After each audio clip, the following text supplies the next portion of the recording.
okay, so you can't do what you want to do. What do you have in you? What could you do? And I stopped and I pondered the question and I said, I have 10 steps in me. Um, Almost like, kind of cavalier, like what's 10 steps going to do you? And I turned around and I took 10 more steps, and that was the saving grace in my life. Wow.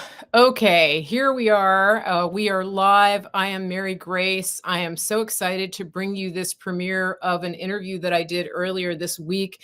This is Mary Grace TV, and we are streaming this on multiple platforms. We're on X, we're on Facebook, we are on Rumble, and we're on Instagram. So please say hello. Let us know where you're watching from.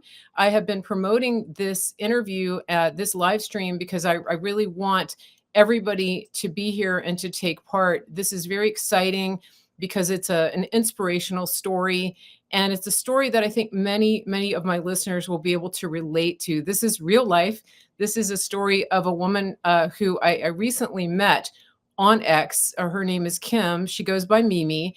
And she has a fantastic channel there that's very inspirational. And this story is going to move so many of you. So thank you to everyone who's coming in on Facebook, giving us messages. Let me check the Rumble feed over here and see how we're doing with that. Let's see if anybody, yep, I see Nancy over on Rumble. Good to see you. If you're on Instagram, I apologize. I'm not as good at tracking the chat over there, but I have a feeling we will have some people over there. So hello. And please share this. Please tag people that you think would want to hear a motivational and uplifting story today. Again, we are on multiple platforms. Okay, here comes SoCal Girl on YouTube. We've got so many good things happening. She says, Christine says, my grandkids call me Mimi too. So yes, Mimi is a grandmother to three, and she is alive now to see them grow up and become adults. And that's a fantastic thing. So without further delay, I am going to play the interview that we did. If for some reason we don't have audio, it means that my software is acting up and I will have to restart the stream. Pray that that doesn't happen, because it will take a few minutes if I have to do that. And we don't want that to happen. There's a little glitch that every now and then comes along. Apologies if it happens, but it should be fine. You should be able to hear and see, and everything will be fine. So listen, I have Mimi in the green room. She is going to stick around. She is going to be active in the chat on X, and she is also going to be around at the end to answer some questions. So stick around. Don't go away. This is going to be fantastic. And get your questions ready. We will have a few minutes of Q&A at the end. Thank you, everybody, for being here. And as always, please remember to get on my mailing list, marygracemedia.com, so that you don't miss a show. And then also go over to my shopping tab. And if you like the content you see and you want more of this, please support the companies that have partnered with me over there at marygracemedia.com. We have some great companies, and it's always a good way to support these companies that have removed themselves from the woke corporatocracy. And we really want to do that, especially in MyPillow, mypillow.com, promo code Mary Grace. Check it out, because they're having some great specials today for Independence Day. All right, so we're going to just roll the tape here, and we will be back. We will be active in the chat, and we will come back after this recording plays, and we'll answer your questions with Mimi on live. Enjoy.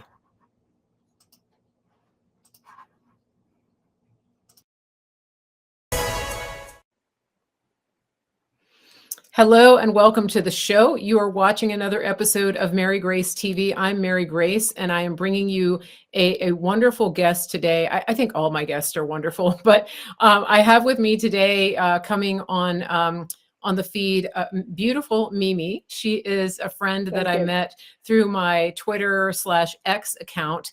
And she's one of the more inspirational accounts on there. Some of us are over there trolling, and Mimi is posting inspirational content. So she creates a great balance to the other stuff that we're doing there. But it's more than the inspiration that I have her here for, because so many of you in my audience are struggling and dealing with things that are very challenging to you, especially from a health standpoint. And we've seen this more and more. America is pretty sick.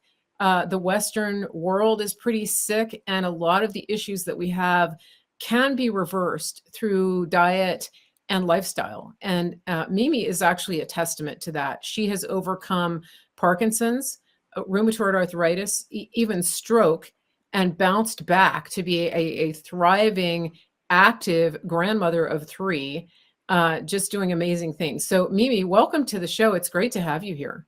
Oh, thank you for having me. What a pleasure. It's always fun to hear these transformational stories, because in the space that we're in, we hear a lot of negativity, and we actually are in the process of watching things decline. And as we age, they tell us you're going to go downhill. You can expect this. It's just your lot in life not to be able to walk, or you have to accept this. And your story is different, because you were told things and you were given diagnoses, and you were even in a situation that looked pretty dire. I'm going to show this picture here, that you were bedridden. And yet here you are today doing things that people half your age, quite frankly, can't do. Right.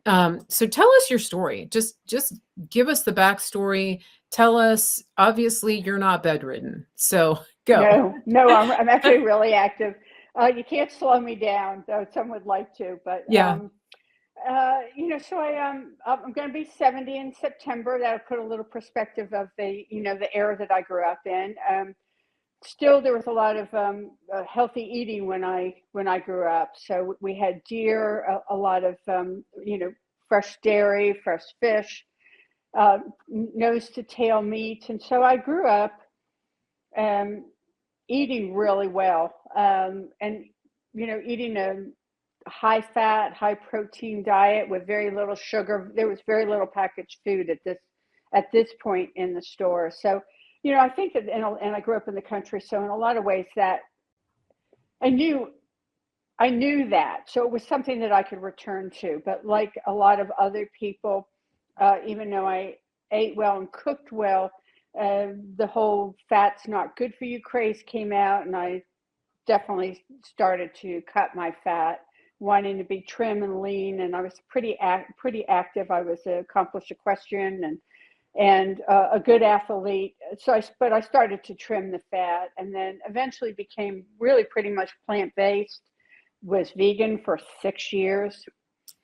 And I think because I didn't eat a lot of packaged foods, that everything was well prepared, and that I was young enough, I got away with it during my 20s, 30s, and 40s.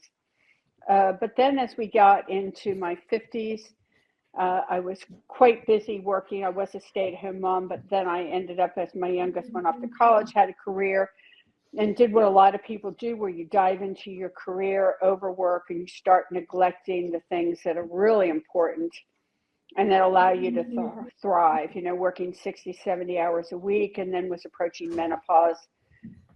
Basically stripped of fat diet, again, pretty plant-based, maybe a little bit of protein, chicken, very little beef in my diet. And that's where it started to catch up on me. What did you first notice when you say that it caught up?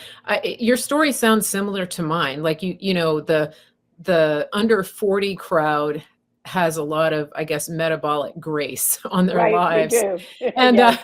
and then people say, like, when you hit 40, things start to change.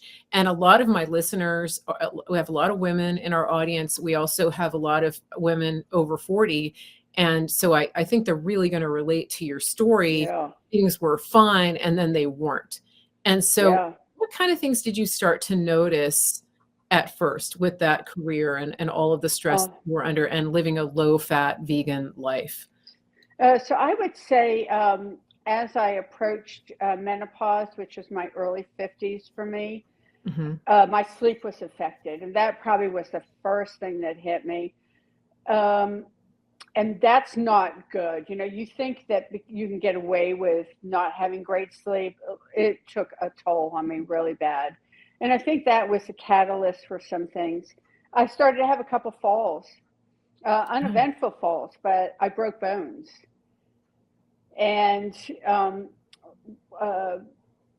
from that triggered for me what was called Dupuytren's. At the time, I had broke a couple wrists and had to have surgery. The Dupuytren's actually is a disease that typically affects males. Not surprised that it got me. I was definitely in my what I call masculine energy mode, working, crazy, totally ignoring any sort of feminine aspect of myself. It was just all drive. And that's where you overproduce collagen and get nodules on your hand. You lose the use of your hand. And what's interesting about that is the solution for it is wait until you lose your hand, the use of your hand, and then they do surgery and remove the nodules. I think there's like 28 that to develop at this point, and within 6 months I had all 28, which is rare. Well, I was an artist. I was a dinnerware designer, and it was in my right hand. And I remember being at the doctor saying, that's not possible. This is what I do for a career. I can't wait to lose my hand. And that's not a solution. And I said, well, I'm sorry, that's it. But what's interesting is I did research and discovered that there was a radiation treatment that was in Germany, hadn't quite been brought to the US. Couldn't get anybody to do it. And they would, low level radiation, which would destroy the nodules way before you even started to lose the use of your fingers and your hands. Basically, everything claws up into kind of a ball or a contortion. Right.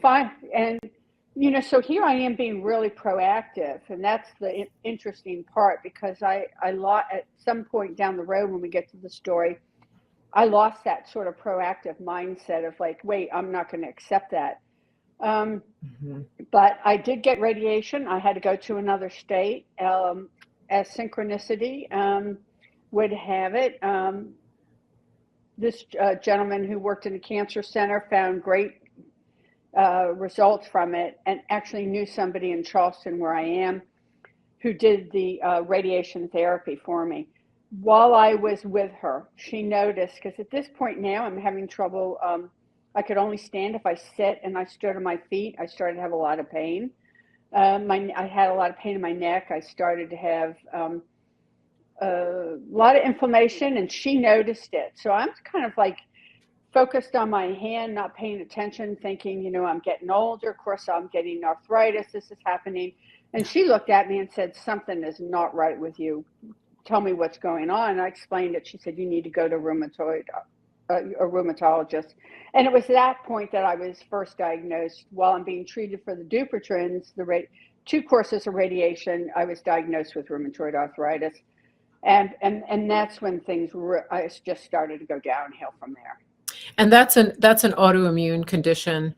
It is. And again, I've actually been working with our functional medicine doctor, Dr. Troy Sproul, and he talks about this. He talks about the stages or the contributors to autoimmune, and one of them is high stress. I'm going to put his QR code up here on the screen because my listeners might want to reach out to him. Yeah. So he talks about this, that it's definitely a high stress lifestyle and environment. That's one of the contributors, one of the factors. There are many others as well. And I just actually went through the process with him to deal with some things that I'm wanting to focus on. I have an autoimmune Hashimoto's.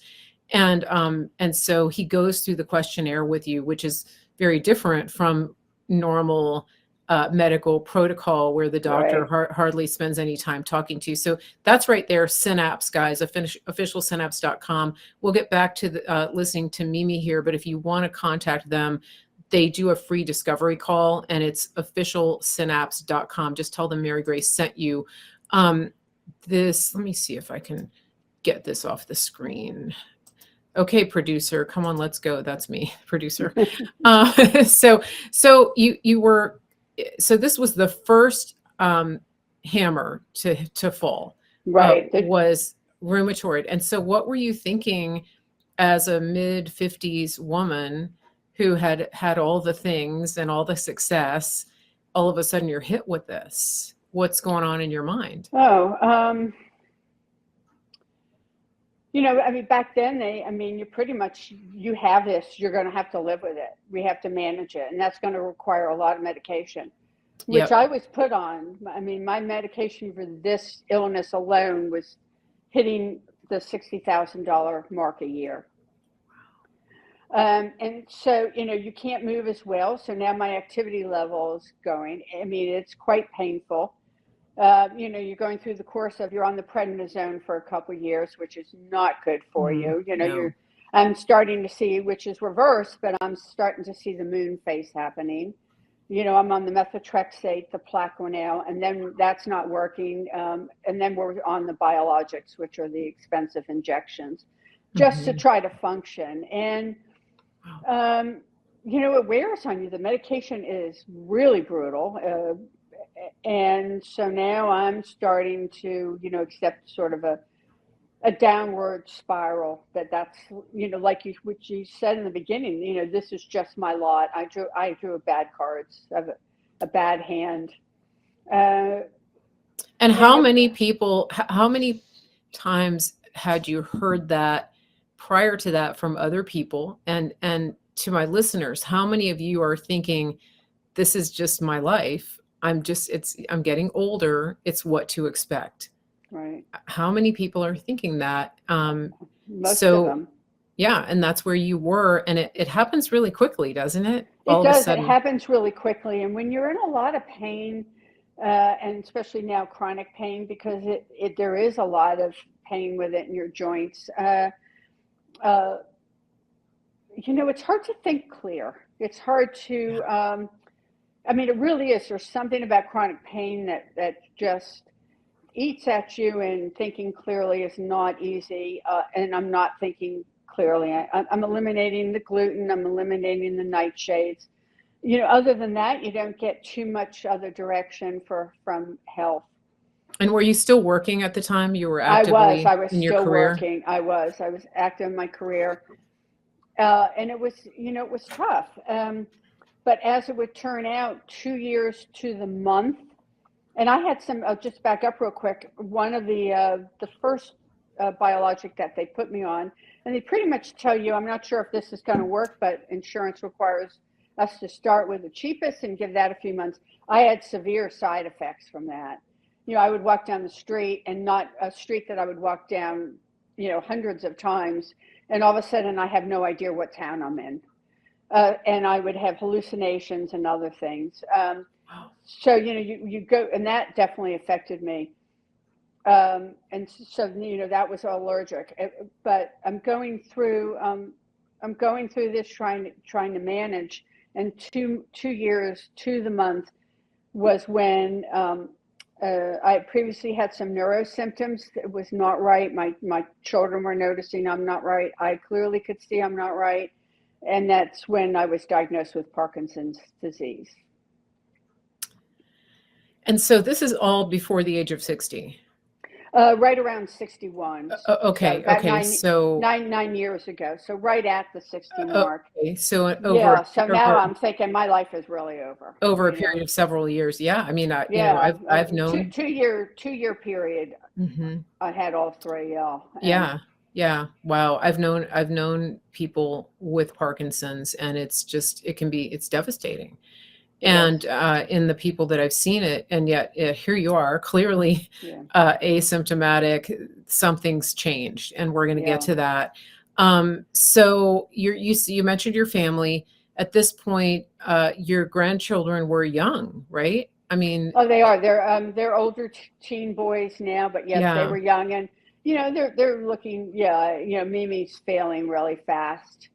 Yeah. What's the matter? And I have 3 daughters, and my daughters would look at me, and you could just see the pain in their eyes. All of a sudden I can't function, and I can't. I'm an accomplished cook. I couldn't make Thanksgiving dinner. They would come and decorate for me because I couldn't. I mean, there were a lot of things that were starting to happen that I just couldn't do. Um, you know, my driving even was restricted because I was starting to have cognitive issues as well. And, Yeah. you know, they're Yeah. fighting me. You can't work anymore. And I just wasn't ready to give that up. Sure. You know, Parkinson's slowly chips away at you, and you lose your movements get smaller, and your world gets smaller. And that's really, you know, that's really tough, you know, at a time in your 60s, which, you know, you're thinking about, well, maybe retiring soon and doing some things. I was, you know, I'm still single, but I was single at the time, hoping that maybe I might meet somebody. And it's like, Mhm. who's going to sign up for this? Yeah. There's just no, I mean, I've got like Yeah. too many things that are going wrong, and who's going to Mhm. watch me, you know, fade away like this? Mhm. And it's you know, my world was getting smaller, and my hope was getting smaller, and my faith of anything good in my life was diminishing. It was a tough period for me. Yeah, it happens so fast too, and, you know, we're never guaranteed tomorrow, right? No, correct. But and I'm trying to imagine, you know, what's going through your mind. My mom had rheumatoid arthritis, and it was devastating. She was so limited, and, you know, she was incredibly active when we were younger, and, you know, she did a lot of needlework and So did I. beautiful sewing and things like that, and then it just became increasingly difficult for her, and Yeah. she worked as long as she could, but I remember the final straw was when she fell and broke a hip, and it just became very complicated, and I won't go into too much of that, but we watched a lot of that decline to where she was no longer confident even to walk outside the home. um, she was wheelchair bound later in her life, and so I'm thankful that I was able to live here with her and help her, you know, from a certain time on. But it's just, even just the rheumatoid arthritis can be devastating, and now you've got Parkinson's on top of it. All right. But wait, there's more, right? Yeah, there's more. So, Yeah. and I'm not making light of that. No. I'm trying to take it in because like I said, I'm very aware that people who are listening today, somebody's going to resonate with this story or have a family member that does. And I hope you stay, because we're going to get to the hopeful part. Mhm. It has a good ending. And so let's keep going. I want to stop for a second though and ask you about your faith. Were you a person of faith up until this time, and what was happening with you as you're going through this? Yes, so faith is important to me, but I was losing it. Hmm. You know, I was, I just was. And my story might have ended. Well, you know, it was the way it was. You know, we all, you know, go through periods like that. And it may have turned out better quicker if my faith was a little stronger. But you know, I was just beaten down and crushed. Um, so I had a hard time grabbing a hold of it. Yeah, and my family would notice that, you know, but I just, I was in pain. I couldn't find a way out. I was on one medication. They're piling medications on me. I was being, you know, for all intents purposes, poisoned. I just really had a hard time grabbing a hold of it. Yeah. Yeah. So what happened next? Um, so I ended up having, at this point, I had to stop working. It just was too hard. I'm on about 1,200, to put in perspective, 1,200 milligrams of carbidopa levodopa, the gold standard for Parkinson's. And I would start at 5 in the morning taking it and lie in bed waiting for it to kick in before I'd even step foot out, for about 45 minutes for it to kick in. And I was on it every 3.5 to 4 hours, which is an enormous amount at this phase. this many years with it. I was originally, or about a year in, suspect for multiple system atrophy, which is one of the more progressive advanced forms, because I was having a lot of symptoms that weren't typical of regular Parkinson's. And so I had to quit work, which was really devastating for me just because I had to, not because I wanted to or I was ready to give it up. It was like losing independence. But anyway, I had a good day. I actually lost some earbuds that my son-in-law had gotten me. I did a 2-mile walk, 1 mile, 1 mile back. Lost earbuds one of them when I got home and turned around to go back. It was a brand new gift. Ended up, of course, it was at the 1 mile mark. So now I've walked 4 miles, and I walked with a cane at this point. And I was, it gave me a little bit of little bit of a boost to my mood. I just walked 4 miles. Maybe I can do something with. Maybe I can, improve myself a little bit better. And it was a good day. And I was sitting on a park bench. It was in February, enjoying the nice weather, and went to get up, felt dizzy, and had a stroke. Medium-sized stroke, yeah. And that was 2 years after the Parkinson's. So you're feeling good. Yeah, and I got clobbered. And you got clobbered. Okay, so at this point, you're in your midst, crazy, yeah. So Yeah, just when you're having a little bit of hope, right? I did that day. I really I was sitting on the bench thinking, okay, I'm not happy with what's happening in my life, but I just did 4 miles, and I'm feeling like a little mood boost. I'm ready to. Maybe I need to change my perspective on this. Mm-hmm. It's not what I want for my life, but this is what I'm living with. Sure. And maybe I can do something, and bam, I got a stroke. That, as I'm thinking these great thoughts, the stroke hits. Wow. And so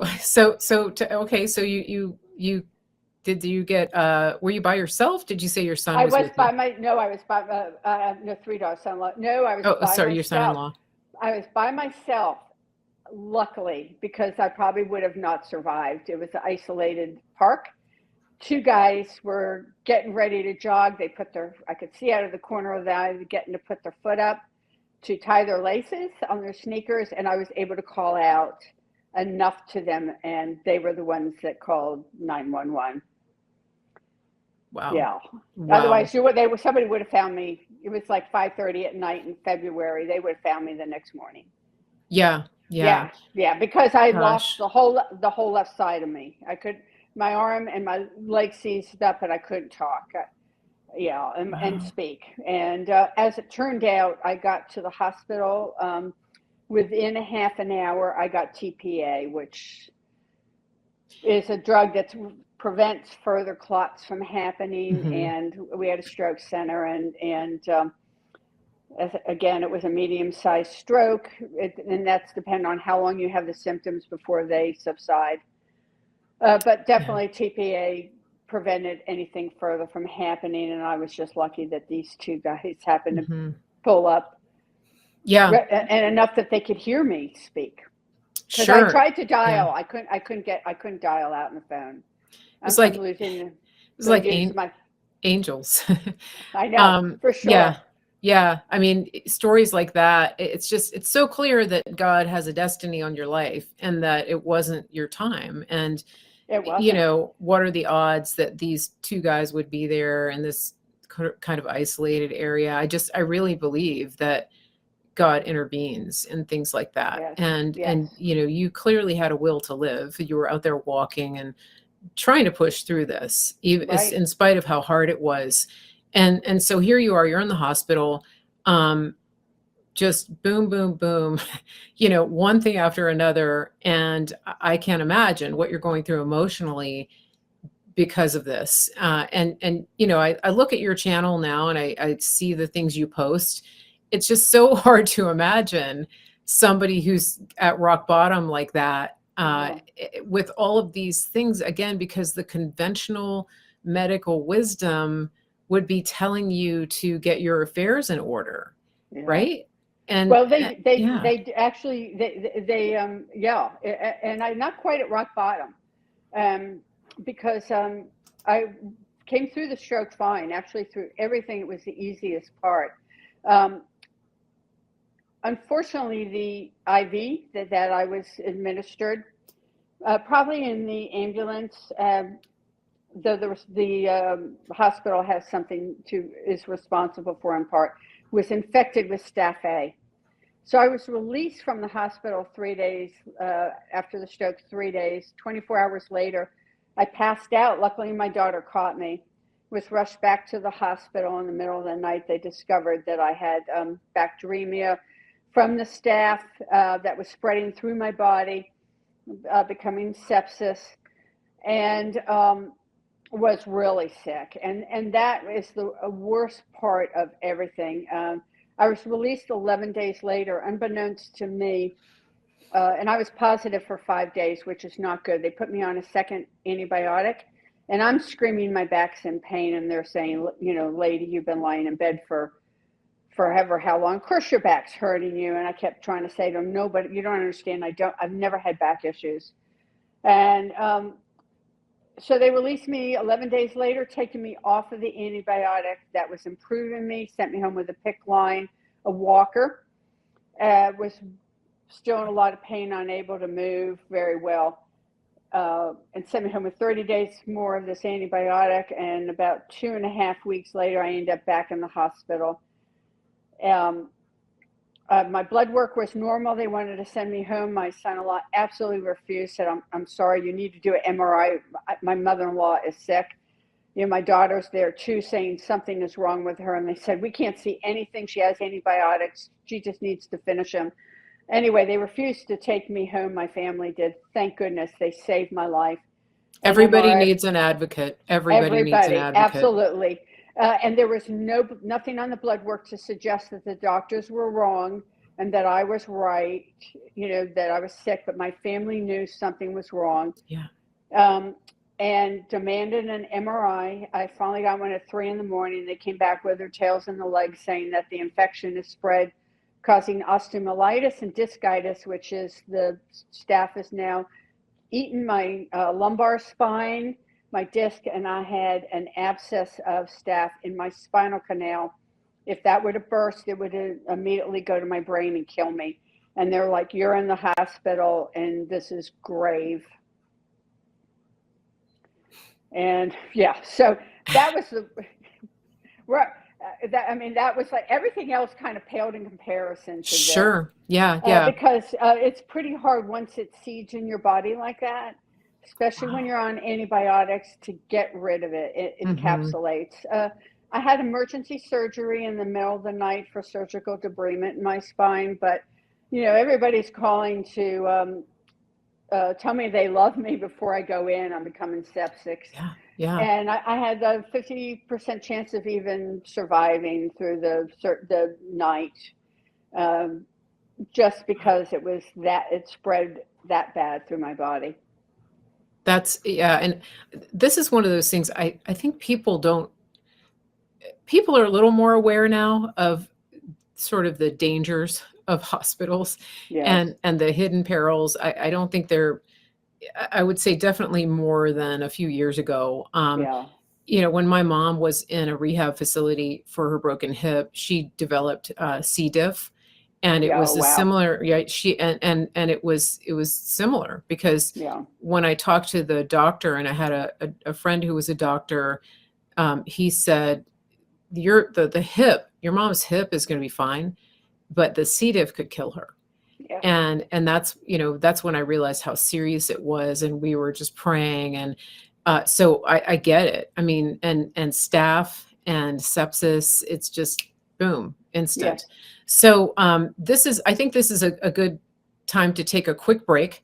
Okay. I'm on the edge of my seat here. I think my listeners are. We are. Yeah, we are. This is pretty much rock bottom. Yeah. So don't go away. And I just want to remind everybody that if you're if you are liking what you're seeing, stick around, just pay attention. We do have some affiliate partners I want to tell you about that help us keep the show going. So if you see something that's interesting to you, please reach out and support these companies that are helping us keep the show on air. We'll be right back. Listen, your health is your best investment. We have a country to save, and we need people who are in the best shape of their lives, physically, mentally, spiritually. Why not connect with a team who cares about you on every single level from the inside out? Official Synapse is that team. OfficialSynapse.com. It's official, SYNAPSE.com. Tell them Mary Grace sent you, and they will treat you like family.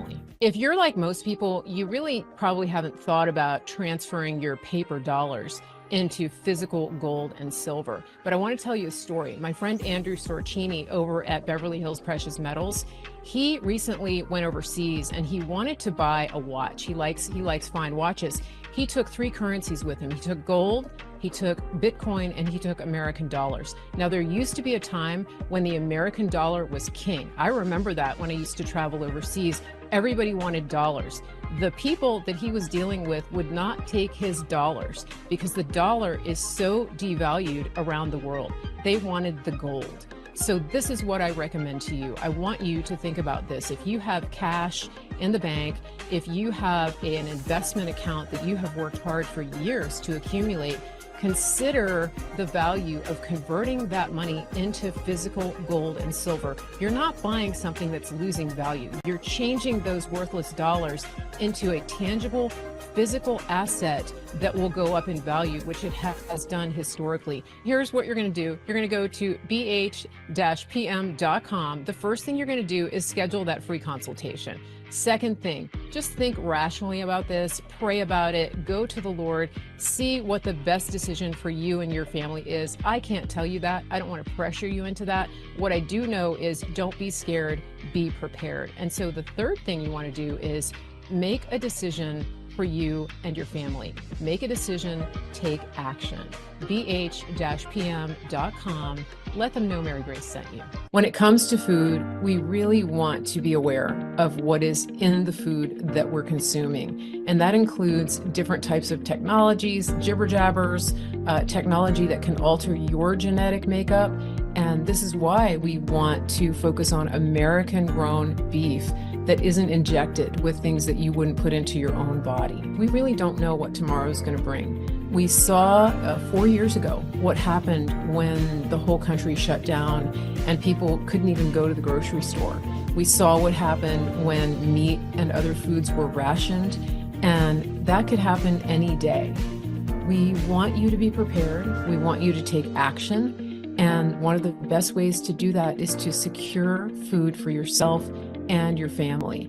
What better way than to go to griddownchowdown.com, use promo code Mary Grace, get a sustainable, reliable, shelf-stable source of high-quality American beef. All you do is go to griddownchowdown.com, tell them Mary Grace sent you, put your order in the basket and check out, and you're good to go. The other thing you can do is you can get a subscription. If you do a subscription, you're going to get this freeze-dried beef delivered to your door every month. And you're going to save a little bit while you do that. You're going to stockpile it, or you can just cook with it. Some people are just using it for their regular cooking. It's really up to you, but it's super convenient because it's freeze-dried and it's shelf-stable for 12, 15 years or more. Go to griddownchowdown.com and use promo code Mary Grace. I just want to give a shout out to everybody who watches this show. Thank you for being a participant. Thank you for being a loyal audience member. I just want to remind you, if you like what you've seen, please share this and don't forget to subscribe, turn on your notifications, and also sign up for my email list so you never miss a show.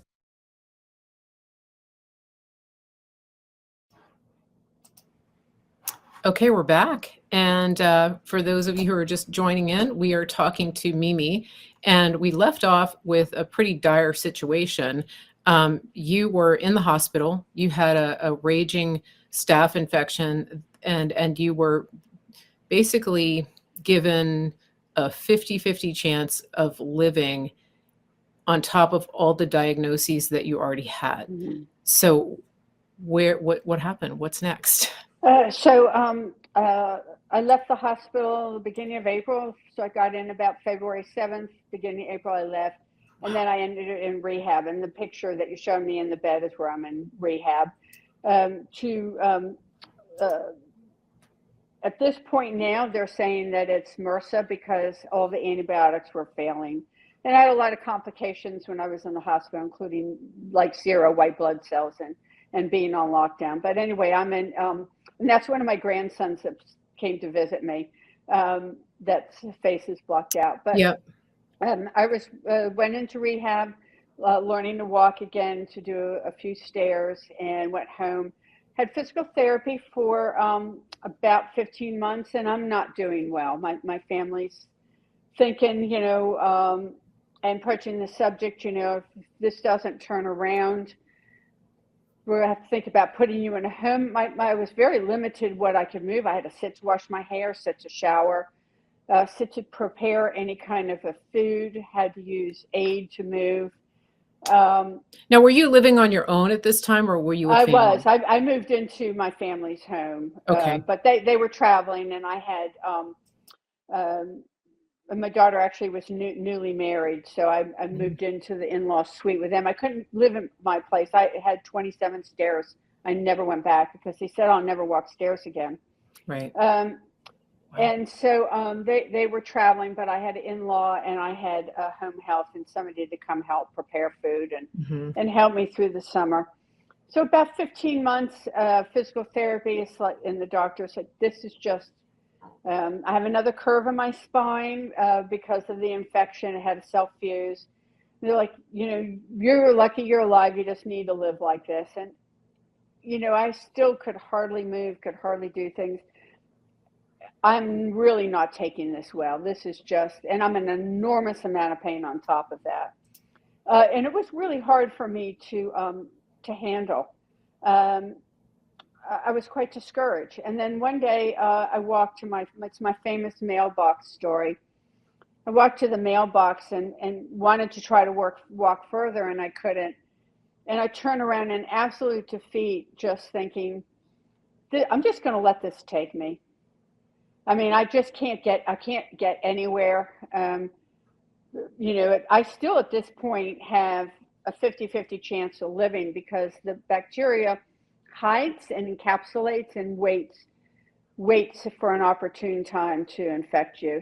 So my prognosis still isn't looking good. I'm on 13 plus medications, and still having a lot of off symptoms with Parkinson's, and my outlook is everything's dim. But I turn around in defeat thinking I'm going to let this take me. And, I hear, okay, so you can't do what you want to do. What do you have in you? What could you do? And I stopped and I pondered the question. And I said, I have 10 steps in me. Almost like, kind of cavalier, like what's 10 steps going to do you? And I turned around and I took 10 more steps, and that was the saving grace in my life. Because I went every day to that new point and asked myself the same question, do you have 10 more steps? And I'd scan my body and I'd take 10 more steps, which is barely across the room. You stand in your home and take 10 steps. It's, from a lot of people, it's half across the room. But I took those 10 steps and asked myself that question every day from the new point. Something changed inside of me without me even realizing it. And at this point, I put on a little bit of weight and I need to get it off. The light bulbs have not connected. And I went to go see, I'm already on 13 plus medication. So I'm going across the street to see somebody to help me lose weight, thinking I'm going to get a 14 plus medication. And he proceeds to, he spent an hour and a half. I told him all that I was eating, still very plant-based, a little protein at night. Because protein and fat compete with your Parkinson's medication. And so therefore I would save 4 ounces of my protein to have at the end of the day when it didn't matter whether my symptoms were visible. during the day, and especially at the time when I was working, I didn't want people to see my Parkinson's symptoms. So I was really plant-based while I was taking my medication. But anyway, this gentleman said, you are a really sick woman. We need to get you well. Are you willing to trust me? And I said, well, sure. Really not realizing what I just consented to. And he proceeded to tell me he wanted me to eat 50% fat, 25% protein, 25% carbs. And I looked at him and said, are you crazy? I said, one, my Parkinson's medicine's not going to work, and I'm going to get worse. And I'm trying to lose weight, and you want me to eat how much fat? And he said, again, I'm asking you, will you trust me? And I said, okay. I mean, at this point, I had nowhere else to turn. So I proceeded to eat a diet completely different than anything that I had known in my life, except for probably when I was a young kid. And Wow. I was, yeah. Wow. Wow. So Yeah. this, I want to go back to the 10 steps. I Yeah. just, that was, it's incredible because, you know, the voices that you were hearing for so long were telling you it's over. This is your life. And you had agreed with that. Yes, I had agreed with it. Yeah. And that's a great way to put it, because I didn't have to agree with it. You know, Yeah. we get these diagnoses, we were told we have these things wrong with us. And one of the lessons that I eventually learned and that's down the road, that I did agree with that. I chose to agree with it, and I had the option to not agree with it. Mm-hmm. But we're really programmed to agree when we're given by a doctor who has, plenty of criteria that tells you have it. Yes. And so much to the point that it's my rheumatoid arthritis, my Parkinson's, my stroke, my MRSA. Yeah. Mine. It's mine. Don't take it from me. That is so critical that you said that. This is something that I had a shift in over time, because the fact that I have an autoimmune condition, I'm very careful not to say my whatever it is, because I didn't ask for it. Right. and I don't, it's not mine. It's not what defines me. But I think this is interesting, and I want to camp out here for just a second, because so many of us go through life, especially I think our age. We were taught to trust the experts. We're taught that the person in the white coat is really the expert. And I'm not saying that no doctors can be trusted, but there's a mindset that people who came of age, I would say Gen X, boomers, really have been taught that those experts are to be trusted. And so when they tell you, this is your life, this is what you can hope for, this is your future, we tend to take it at face value and take ownership, and then it becomes my Parkinson's, my MRSA, my infection, my 50-50 chance of living. And something clicked in you, and that was the voice, the deep, deep voice that said, what have you got in you? And I think that's just such a pivotal moment, because then you made a decision. You made a decision that those voices were not going to drown out your voice. And I think the voice of God, which was saying, choose life. Will you choose life? Yes. And you said 10 more steps. Yes. And for me, for somebody else, 10 steps was the hardest 10 steps for me to take. Sure. But I'm somebody that normally would say 10 miles, because that's just how I do things. Yeah. But I had to go back to 10 steps. Yeah, and I had to go, yes. And it also triggered for me, because I had actually had walked a quarter of a mile, and then I couldn't move for 5 days. I had to choose, for me, the gentler, softer, easier path. And I ended up getting further with those 10 steps than I ever did trying to just push and berate myself to do a quarter of a mile, to do a half a mile. I couldn't get anywhere in that year and a half. I had tried, but just being kind and accepting that this was all I had and that it was going to be a difficult 10 steps and I had to just be okay with it. Mm-hmm. I got faster that way than I had all the times I tried to push myself. So interesting, isn't it? There's It so much, really is. yeah, there's so much going on with us. I think as women too. I mean, men don't tune out, but I think sometimes women, we tend to be very hard on ourselves because we carry so much and we juggle so much. We take on, you know, we're really good at multitasking, and I think sometimes that can harm us. Yeah. And when we're driven in our careers and we're driven with our families and things like that, sometimes it's just a time thing, right? We're trying to just get it all in. And Yeah. right. And but then also you said that you were an equestrian. And I think you know, that's I was an equestrian when I was younger. So there is a sort of, there's a lot of driven people in that field. And Oh, yes. it's very intense. It is And very intense. yeah, so I can see, that. I can definitely see that personality and those traits. But you had to slow down to go fast. And I I think that's did. really key. Yeah. I did. And I had to be tender. I had to be loving and forgiving of myself. Um, Mm, um, and that that just, it was such a shift and I wasn't even aware of that happening to me. I mhm. mean, it took a while before I could see it, in part Yeah, because I was on an enormous amount of medication. I was still in a lot of pain. Again, and all of that clouds your mind. You yeah, won't convince me otherwise that sure. chronic pain on many levels, and then that sort of medication, which was poisoning my body, affected my ability to think, affected for the light bulbs to go Yeah. off. Yeah. Did you Um, blame yourself? Were you blaming yourself for these things? Do you think you did?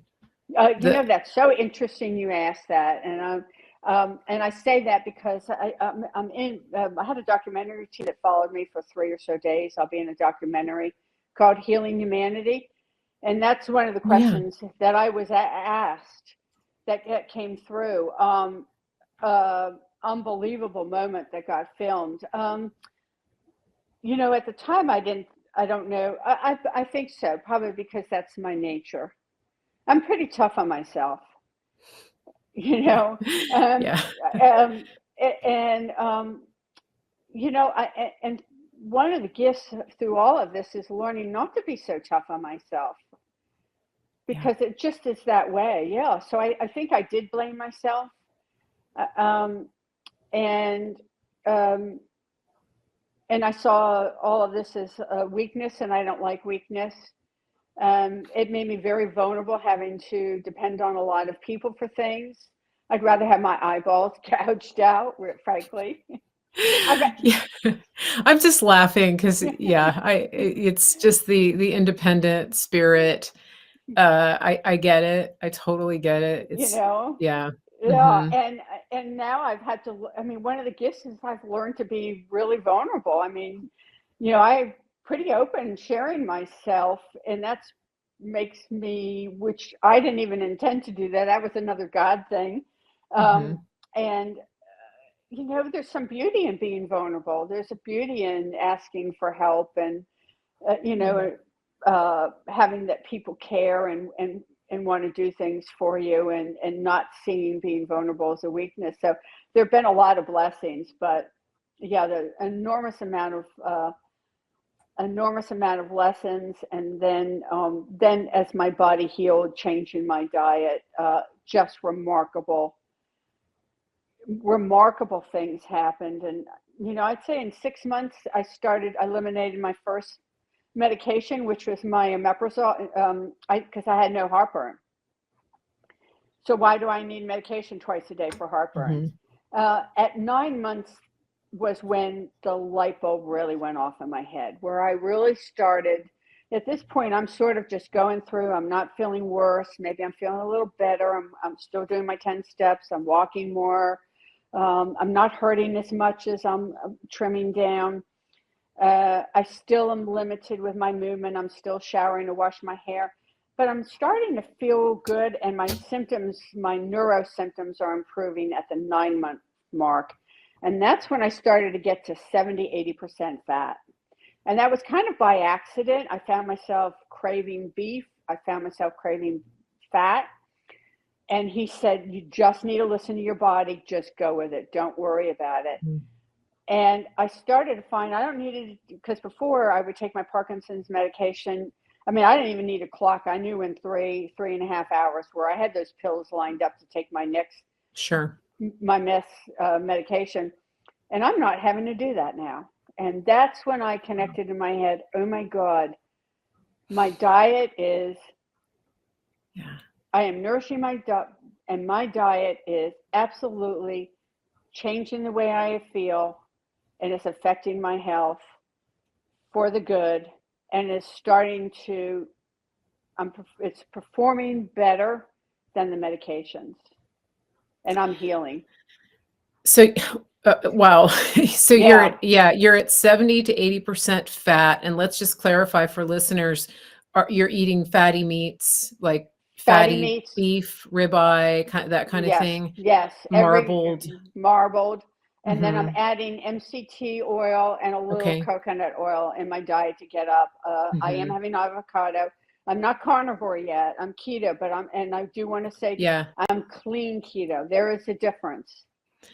You Let's, might yeah. don't even bother doing keto if you're going I, to do the packaged stuff. I mean, yeah. because you're honestly lying to yourself. Keto friendly. I want to say this too. Yeah, Oh, because people will say, I know that we're going to get somebody in the comments that says, yes, I tried keto, it didn't work, or right, keto's bad for you, et cetera, et cetera.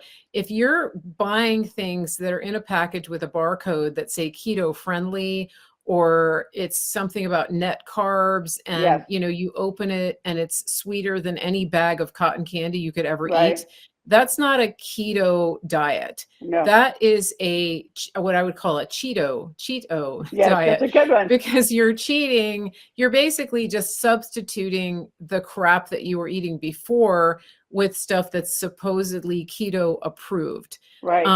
That's not really a change. And so when you say clean keto, you're talking about real food, whole foods that Real aren't whole food. that Yes. aren't ultra processed. So Correct. So yeah, nothing's in a package. Yeah. yeah. Now, are you cooking your own food at this point? Are you better No, at I am. preparing? Yeah. So I'm, Okay. cooking the hamburger meat and the steak, and, Yeah. because that's pretty easy. You can do that on a stove. Actually, it's easier because I'm not doing 20 vegetables in a salad to make a salad Right? interesting. Yeah. I might have a little bit of arugula. I might have a little bit of a sweet potato or some plantains, because I'm now cut down my carbs to 5%. Oh, yeah. I'm cutting, and we're not talking net carbs, because that's just, I Right. mean, it's a counting scam. And so I'm having a little bit of vegetables, a little bit of fruit, um, uh, and low sugar fruits, Hmm. and but mostly it's, starting to the meat. I might have a little bit of dairy, um, with that, but no. And I'm just finding I'm improving, and then I start, which I like to say, uh, I made the decision that I was going to taper off my medications. One, a lot of my medications I had leeway and encouraged with the doctors to play with the dosage, because, Hmm. especially my Parkinson's. But I'm not suggesting somebody else do this, but I didn't work with a doctor, because most of the doctors didn't want to hear, about it, and I was getting a fight, and I just, again, made the decision what I knew was right for my body. I'm going to listen to my body, and I'm going to start getting myself off the medications. And I Right. proceeded to, for the next year and a half, I never cheated. I stayed with that keto, high fat diet, good foods, no grains, nothing gluten, Hmm. because I'm starting to get better, and I didn't want to change any of that. And it took me Right. a year Yeah. and a half to get off my medications, my last two. When now I'm really improving, I decided to taper myself. It took me a good 3 to 4 months to get off of 1,200 milligrams of carbidopa for my Parkinson's. Yes. Wow. So, and No symptoms. So as my symptoms are getting it's better, crazy. it is crazy because, Yeah. I had masking. I walked with a cane. 3.5 years ago, if I visited anybody, I had wheelchair assistance in the airport. I Yeah. was not walking from one terminal to the next. What was your a couple things. So when you talk about eating this way, it's hard for people to imagine. Sometimes, especially when you say that you were 80% fat, because the dogma around that has gotten so ingrained in us as a society. And I came of age during the fat-free era, Yeah, and that was really devastating to me. I dealt with incredible suicidal tendencies. And I'm I'm sure. convinced it was because of the fat-free diet and high grain diet that I was eating, because I had never experienced that growing up. Like you, we ate basically real food. Mm-hmm. I thought that my friend Larry, his mom made a hamburger helper, and I thought that was just this amazing gourmet treat that his family had. And I asked my mom to make it, and she said, "We don't eat food out of a box." And so we grew up, eating real food, and there was a garden and things like that. So I get it. And then you go to college and you're told all of that's wrong, and any fat you put in your body is going to make you fat. And so Yeah. that's exactly the mindset that I was on, and I get it. And so, you're switching over into those people who are listening. This is going to create some cognitive dissonance for you. It's going to rock your world on some level, and that's okay, because that's sometimes the first starting point, which is what happened to you, Mimi, when that guy told you, are you gonna trust me? Will you trust me?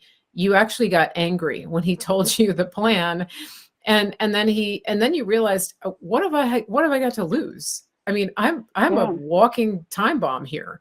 And Well, I so, am. yeah, you were. And so that was really your defining moment, and you had a very big why. And I'm not here to try to convince anybody to do anything, but there's people listening right now who are the bells are going off, and you're starting to realize, hold on a second, there's something different happening. And this woman is a testament to that. Something changed, and that whole fat as nutrition story may be something I want to look into.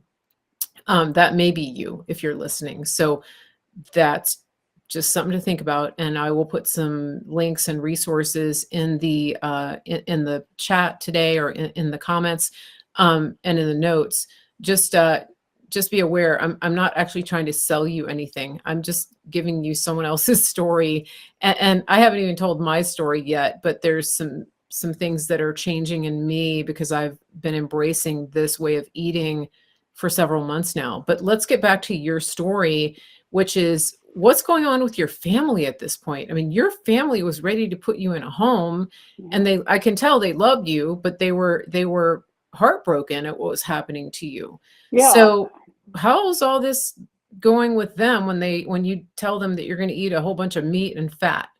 So, they were just amazed, and they didn't question it because they're just Okay. watching me transform. It wasn't until after I was, say, where I looked like I was pretty much all healed and I was off all the medications, including the last one. They wanted me on antibiotics for life, the doctors. And I took myself, yeah, so I was on them for 3.5 years. They said it would come back. And I went to the doctor and said, we need to talk about this. He said, no, absolutely not. You'll die. It'll come back to MRSA in 30 days. It's hiding, and it'll kill you. And I said, well, I've been off for 45. And because I knew what was going to happen. And he said to me, okay, well, you're alive. Give me a call if you start feeling like you're getting the symptoms again. And I've been off for 2 years this summer, this past month, June. I've been off of antibiotics. I've been off of all medication, 13 plus. I'm off of everything. I am symptom free, pain Wow. free, 2 years. But probably about a year ago, that my family was like, all right, so you're doing great. Are you going to start eating the way we eat now? Are you going to have the pasta? You don't want a salad? And I'm like, no, you don't understand. I got well. I got well this way. I'm not going back because I went carnivore a year and a half ago. So I went even more extreme. Before I would have, a salad with it. I'm going to have olive oil and vinegar. I'm not going to have a dressing not that my family serves from a bottle, but I ate really particular and definitely no sugar. I still was getting recurrent ear infections, and I knew I was going to have to. I did have some MRSA last year come back, and I knew that I was going to have to be a little bit more drastic in my healing, and that's when I went carnivore. And I'm free, and I'm absolutely the healthiest and fittest I've ever been in my whole life.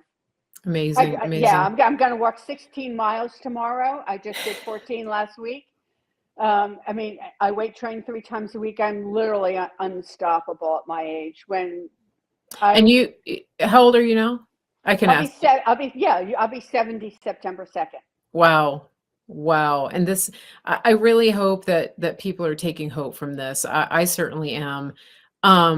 I'll be 60 next year. So, it's just amazing. And just for the purpose of defining what we're talking about here, people have heard of keto, people have heard of carnivore.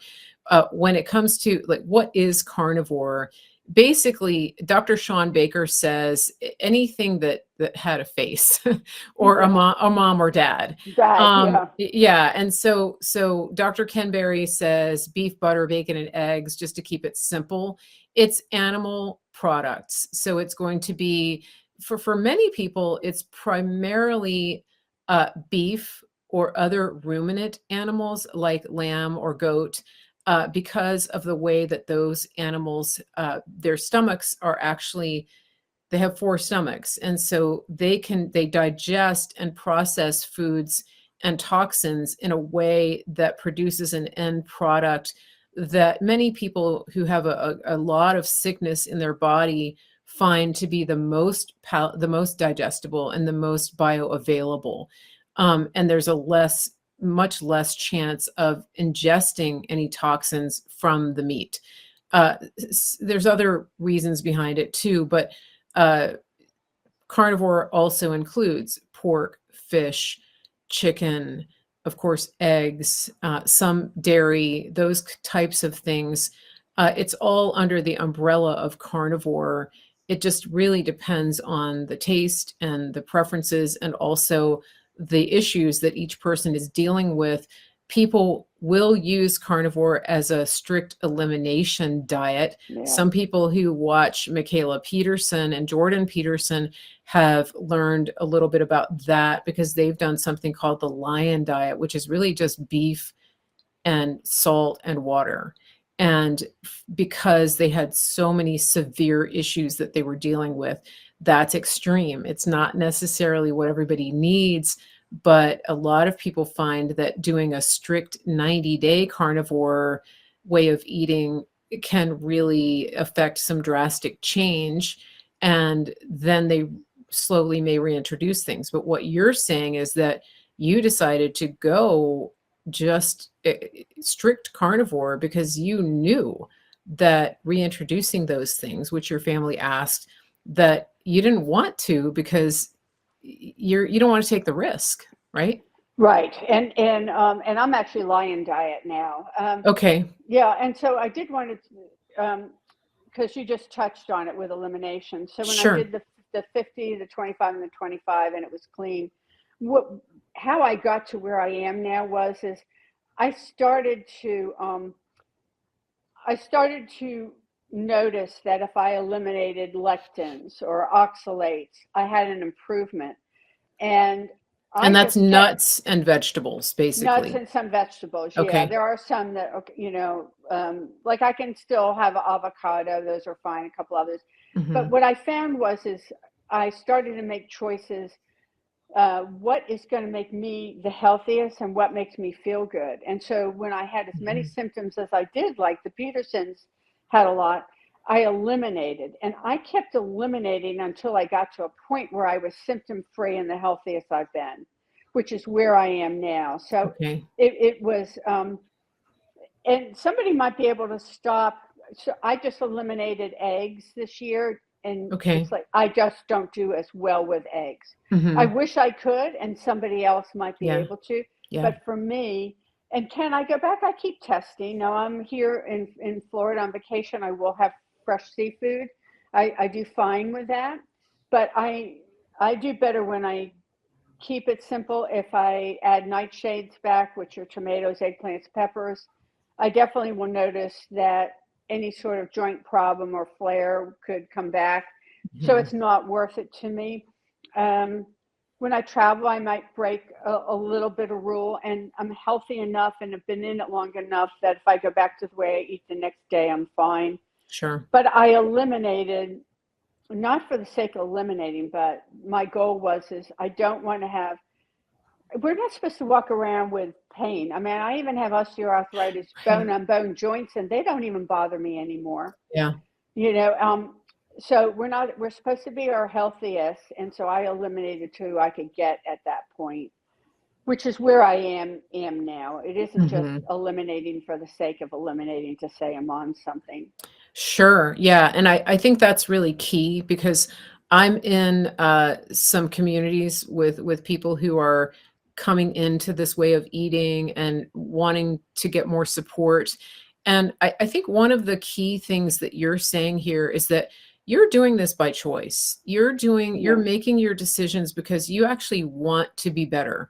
And one of the things that I see a lot with people who are making any lifestyle change is the language and the mindset that you bring into it really makes a difference. And Yes. and so for example, you chose to eat only meat. You chose to start eliminating things and I haven't heard you say I have to do this. No. Right? I have to eat this way. My doctor told me I have to eat this way.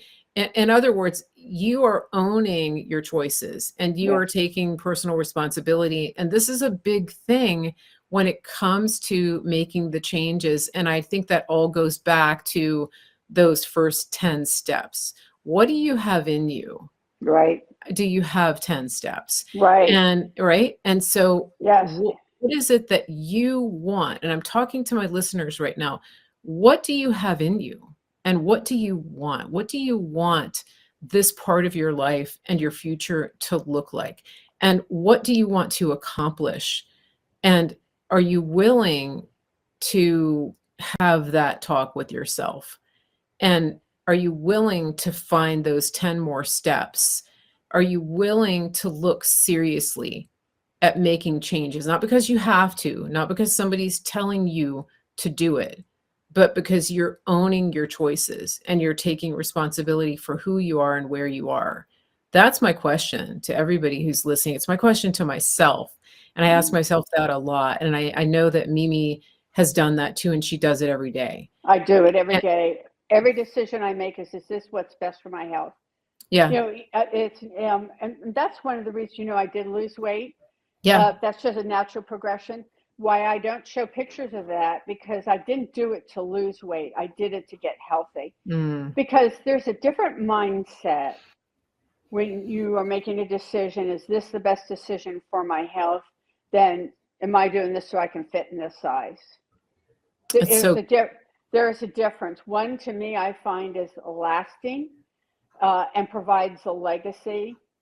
Uh, and that doesn't mean that weight loss isn't going to aid in health and better health. But I do think, and that I credit that to the man that I worked with, because I would mhm. say, I'm not losing the weight. He said, but you just got off another medication.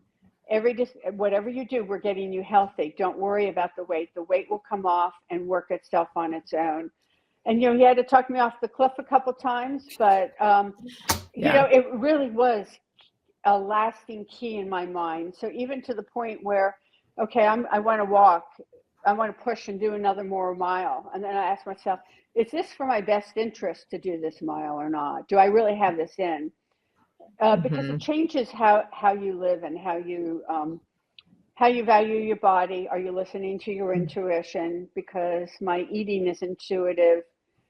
Do I need more protein or more fat? And for me, that's really been key is basing those decisions, basing those choices on what's best for my health and being the most vibrant I can be.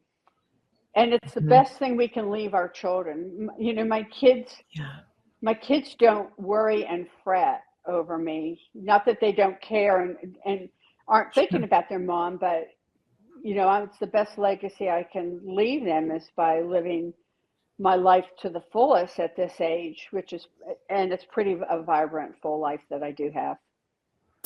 That's you beat me to my question, which was, you know, I think when people hear somebody say, "What's the best thing for me? What's the best for my health?" There is a tendency for people to think, "Oh, maybe she just cares all about herself." But here's something that we hear often, which is put on your own oxygen mask first Yes, so that you can then help others. And clearly, you have a vibrant, active family. You have 3 teenage grandsons, and, they're not having to take care of Mimi. You're actively participating in life, and you are giving them an example of and your children, your daughters, what it is to age well right, and to take that responsibility and to take on and to do what's best for yourself so that you can leave a legacy. And I think that's the key. The word that you use is legacy. It's a legacy of wellness. It's a legacy of self-care because of the bigger picture. right. And that's a beautiful thing. I want, if you have a few more minutes, I do. I'd really like to go into a little bit of mindset and faith, because I mentioned at the beginning of the interview that you have a very inspiring Twitter feed, and you focus on the positive, and it's an interesting atmosphere to see that because it's not typical of what we find on that platform. Um, but it's really important to you. So how did you go from those rock bottom moments to waking up every day and inspiring others? What was Oh that God, journey? gosh. Well, it sort of happened to me a year ago. I had 135 followers. It was more on the political side. Um, and somebody had posted a picture of no makeup of some 20-year-olds, how brave they were, no makeup. I'm like, that's not brave. You're 20. Your You know, skin is perfect. your skin is perfect. You don't have a wrinkle. Nothing's dropped. Nothing's Yeah. sagging. Yeah. And I kind of laughed like, and there was a bunch of them, and I just thought, oh God, you're gorgeous. You Yeah. guys have any clue? There's nothing brave. So I posted a picture of myself, no makeup, and my age, and it blew up.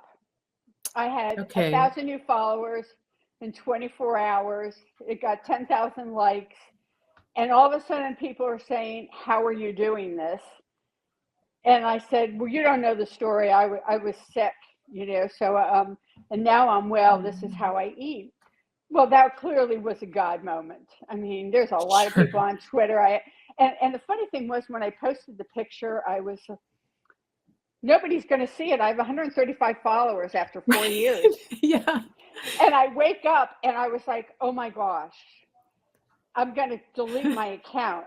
So was mortified, and then I was like, I heard a voice, "Just leave it and wait." And then at the end of the day, when I had 10,000 likes and all these followers, I was like, I got to delete it. And then, again, I hear a voice, "No, you're going to leave it and tell your story."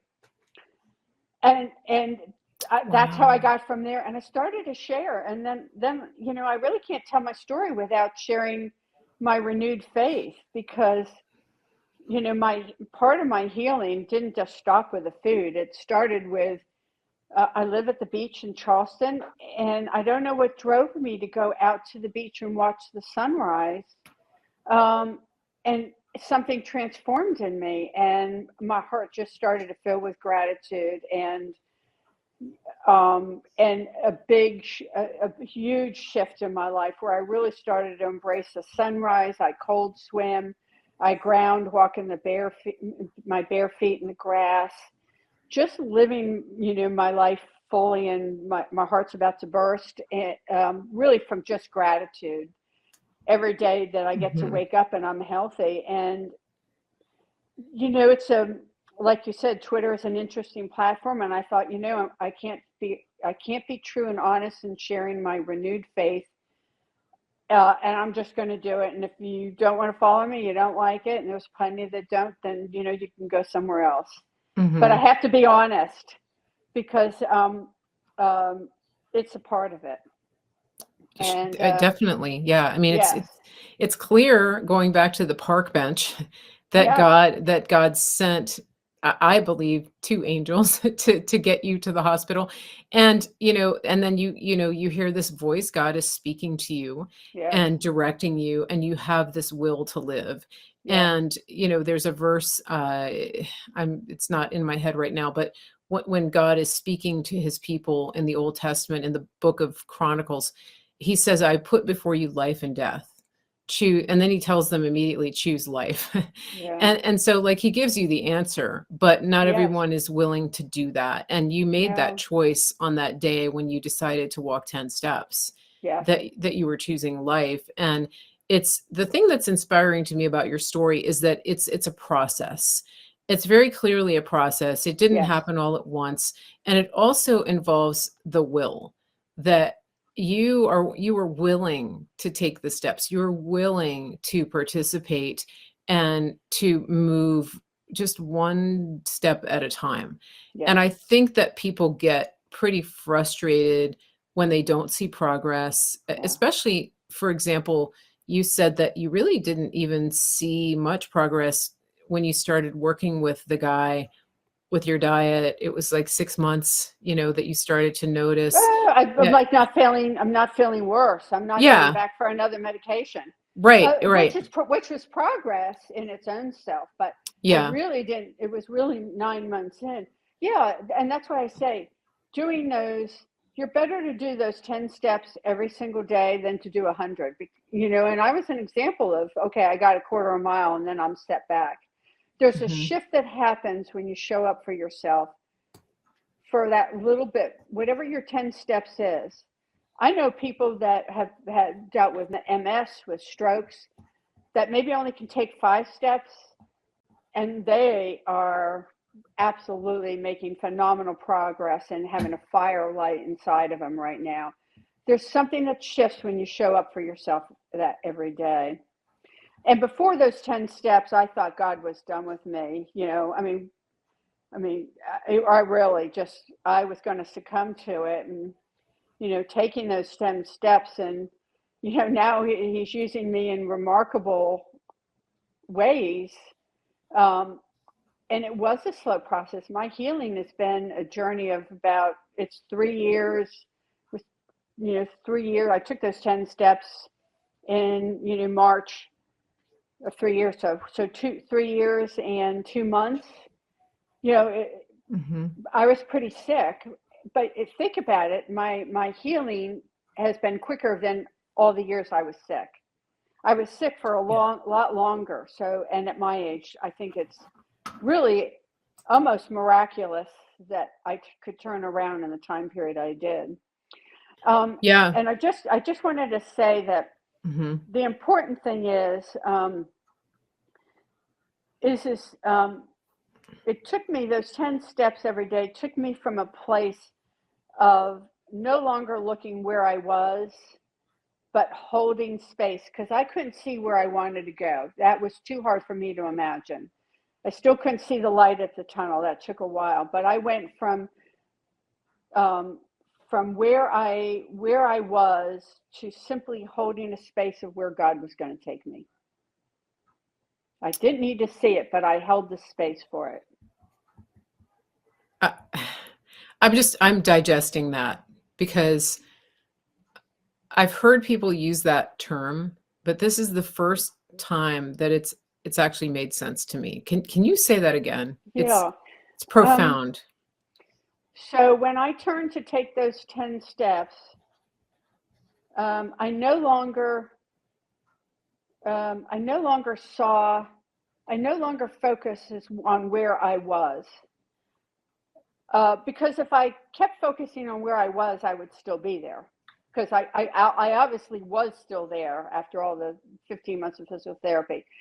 But what happened when I took those 10 steps, which was different than what I had been doing and what I felt led to do, I simply held the space for where God was going to take me. I wasn't in a place where I had a vision or a dream at this point. So I simply just held the space and allowed God to move me in the way that God wanted to move me rather than, so it was really a moment of surrender is really what it was. And I held the space for where God was going to take me. Mm, that's awesome. That's so inspiring. And I love it. I love that I can pick, I have a picture of it and you illustrated it so beautifully. It's really good. Oh, thank you. Yeah, and here you are, Yeah, here I am. cruising into your 70th birthday. And Yeah. so you have a lot of, you have some other, you're mainly on Twitter, right? That's where Yes. people can go to follow Yes. you and get the daily inspiration. You post every day something inspirational. I do a morning, greet Yeah. everybody in the morning, let my routine, what I eat, because everybody likes to know that. I Hmm. usually will do some sort of inspirational during the day. And then I say good night to everybody at nighttime. And some often inspirational. I try to do a sunrise and a sunset image Hmm. or something close and wish everybody a good night. And then I'll do a couple in the day. Yep. Yep. Yeah, I'm also on Instagram. My Instagram account got hacked about 2 months ago, so the name's a little different. It's Mimi Morgan with the initial K at the end. My Twitter is Mimi K Morgan, Okay. but Okay. Instagram is K at the end. Got Of it. course, they can't get me. They got rid of the hackers, but they can't get me back into my account. So Sure. Yeah, I had to start over. I Yeah, but understand. Twitter Yeah. is Twitter's where you find me. It's what I'm most Yeah, yeah, comfortable and with. that's where we connected. Yeah. You mentioned that you are going to be part of this documentary, uh, and the Healing Humanity. I've heard about Yes. that. Do you Wonderful. know when is that going to come out? Do you have any That idea? that that should hopefully next fall. They're still in the process of filming some people. They may come back and film me. I'm not Hmm. going to say any more for Sure. something exciting. We'll see. But looks like next fall it'll be. It's going to be phenomenal. As I said, they spent 3 days just taping me from morning till night, Hmm. including just one other thing. You'll see a lot. I should show a picture of me running stairs and me with a kettlebell. So I had to leave my home of 27 steps. I went from the hospital to my daughter and son-in-law's place. I could never go back to my home and said I'd never walk 27 steps. Once a week, my trainer, I work with a personal trainer 3 times a week. One of them is at my place where I live now. Those are some pretty steep stairs, and I run up and down with a 20-pound kettlebell just to remind myself how they said I would never walk upstairs again. Now I run up and down them with a 20-pound kettlebell. So I've taken back my life, and I remind myself every week. It's brutal. It's absolutely brutal to do. There's a steep stairs, but just to remind myself of how far I've come, of how grateful I am, and just because they said I couldn't do it. I think there's a book in there somewhere. Oh, The first 10 steps. thank you. Yeah, thank you. Yeah, Mimi K. Morgan, thank you so much for being here with us. To all of my listeners, if you like what you see here, please be sure and follow me here at marygracemedia.com. Join the mailing list so that you can get notified of more great content like this. And everybody, thank you so much for being here. Please be sure and follow Mimi over at her Twitter account and get your daily inspiration. Please also let us know in the comments and in the chat, what is your takeaway from this? What are the 10 steps that you need to do and that you want to do to reclaim your life? I would love to hear your story. Let us know in the comments. Everybody have a great day. Thank you so much for being here. And thank you again, Mimi, for your incredible story. Bless you. Thank you.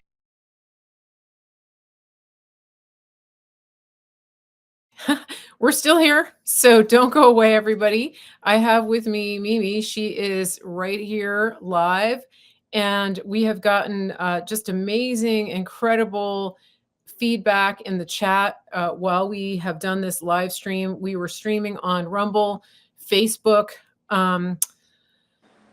where else? X, Rumble, Facebook, X. Did I miss one? Instagram. Instagram. This is what I get for reading chat while I'm talking. So welcome, Mimi. It's just fantastic to have you here. I'm looking through the chat to get some of the questions. And what are I just want to get your feedback listening back on the interview. How is it for you hearing your story play out like this? Oh, wow. It's always interesting. I usually, sometimes it takes me a little bit to process. I'm in the moment, so I don't really not thinking what I'm saying. So when I listen back, it's always interesting, the reaction. I absolutely love this one. I found myself having tears listening to it.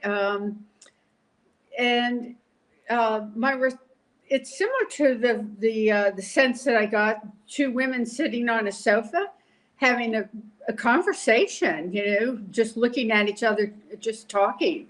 So it really was, it was wonderful. I'm really grateful for the opportunity. So thank you. I'm so glad. They're all my favorites, but this was especially one of my favorites. Good. You've done a lot of interviews. So that's really great. I'm glad to hear that. People are asking for your Instagram again, and I just posted your X in the chat, but it's at Mimi K Morgan on X. What's your Instagram account? Tell us. It is really Mimi Morgan K.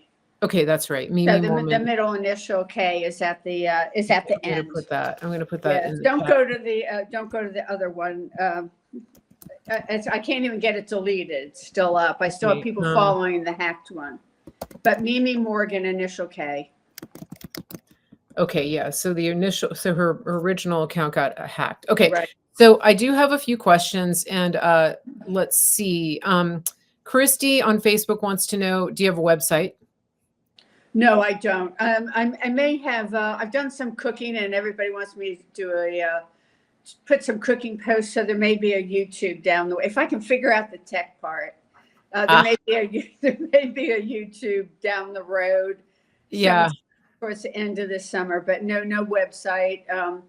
I have a list of all my podcasts, and anywhere you can reach me on my profile page on X, and that's really, I'm there every day. I'm not every day on Instagram. Okay, so you're most active on X. I am. It's just easy format for me. It just seems to work really well. Okay, and you have links to other interviews that you've been I do on. everything on my profile. I have a link there, good, and a link to my Instagram as well. Okay. Gray has a question on YouTube. How many medications were you able to get off of so far? I'm off of everything. So 13 plus, and I say plus because every time I count, I forget that, here's another one that I'm off. I've been off for 2 years this past June. So over 2 years now. It's amazing. It was amazing. And a lot of them were really hardcore, really expensive medications, including some asthma. I didn't talk about it because I forget about it, but I was diagnosed with asthma at age 2. I took asthma medication every single day of my life up until 2 years ago. I grew up. That's huge. It's amazing. That's 68 years of being on, or 66, since 2 years of age, I was on medication. I had a pretty severe as a child. and sometimes hard to control as an adult.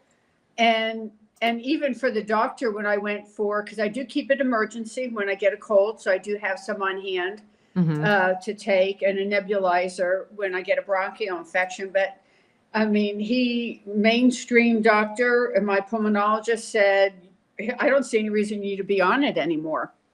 Yeah. And so that's pretty amazing. So 13 plus. Yeah. Yeah. And for 2 years. Similar for me. Let's see. Terry on Facebook has a question. Oh, Linda on Facebook says, that's wonderful. I got off all meds too. And Greg, I want to go back to Greg on YouTube for just a second, because he's actually been doing carnivore. And so he is a huge advocate. And he said that he's resonating with everything you're saying here. Let me go back to what he said. And I have a question for Nancy Drew too, but let me just go back. Let me see. It's a little tricky because we have so many comments. Yeah. I remember Nancy's question. It was a good one. Yeah. So Greg says he's been on carnivore for 6 months and healing autoimmune issues. That's a big one. I think there are a lot of people who have had great success with reversing autoimmune and putting them into remission or completely reversing. And Dr. Ken Berry's wife is one of those people with Hashimoto's. So her name is Nisha. And if you go to his YouTube or his X account, he can link to her. They do a live Q&A every Monday. And I want to be clear too, as we're talking, everybody's going to have an opinion about this way of eating, and some people are going to think certain things about it, think a certain way, and that's okay, because maybe it's not for everybody, but the people that are experiencing positive changes are what you would call an N=1 experiment. And many people actually have the blood work in the labs to back up what's happening in their bodies. And I think that my audience is sophisticated enough, I know you are sophisticated enough, to identify the fact that the agencies and the experts that have told us for a very long time that certain things will result if you eat X or Y, or if you don't eat X or Y, we should probably just reverse that. And so take the opposite of what they say to be true. And they've been telling us for a long, long time that red meat will kill you, that we should be eating bugs. And I would say, especially to my audience, ask yourself, what is behind the push to lower the cattle population in this country, to stop farming, to vilify cattle? Think about that. And again, knowing what we know about the agencies that we were supposed to be able to trust, knowing what we know and what we've seen over the last few years, do you really truly believe deep in your heart that they have your best interest when they tell you these things? That's just a question for you to answer. I'm not going to tell you the answer. A lot of you know my opinion, but this is just me editorializing. Okay, so let me go down. Nancy, Nancy's question. And this is on Nancy Drew on YouTube. What would Mimi suggest when you go to multiple doctors for many years and haven't been able to find an answer to a chronic illness? She said, let's see, I think what she's saying is, I haven't received any diagnosis or treatment that accurately fits your profile. I'm not sure I understand that, but basically, like, you don't know what's wrong, and you're looking and trying to find answers. I have some thoughts about that. I would like for you to start. Sure. So, I mean, it's a great question. And my response is, don't wait for a diagnosis, because that's all it is. It's a group of symptoms that is given a label. It could be right, it could be wrong. Again, you don't need to take ownership of it, but don't wait for a diagnosis to heal. we're given we're given so many things to heal, and if what you're eating right now, you are having these symptoms, then I would recommend changing what you're eating, because what you're doing isn't working, and that's what I ultimately had to do. And you can start by eliminating sugars and glutens, and see how you feel, and then go from there. For me, I had to go all the way to carnivore, uh, particularly the Lion's diet. And But what is that? What exactly is the lion and diet? I've got a little cheat with the Lion's diet, because I'm not giving up my morning coffee, my morning French press. So the Lion's diet is just beef and salt and water. So I do sparkling water, and I have my morning coffee. I'm on holiday now, so I am having wild seafood, and I don't do dairy, and it doesn't do well, but I've had a couple cappuccinos. I brought my own frother. I've made cappuccinos um, with the milk here, and I'll be fine for that. But then day to day, it's the Lion's diet. But I've been healing for a while, so I can afford to do that. But I mean, eliminate if what you're feeling sick, and I have no doubt that food can heal us, especially nutrient food. Then eliminate. Well, I hope my thing doesn't die. Let me push this in. Sure. Eliminate. I might have to go get another plug. Eliminate what. Just start eliminating, and eliminate packaged foods, because I mean that I don't even call that food. And try to eat as clean and healthy as you can, and just keep going with it. But but we're trained that we need a diagnosis, that we need a label, and we are given so many things to heal, including in sunshine, fresh air. Don't wait.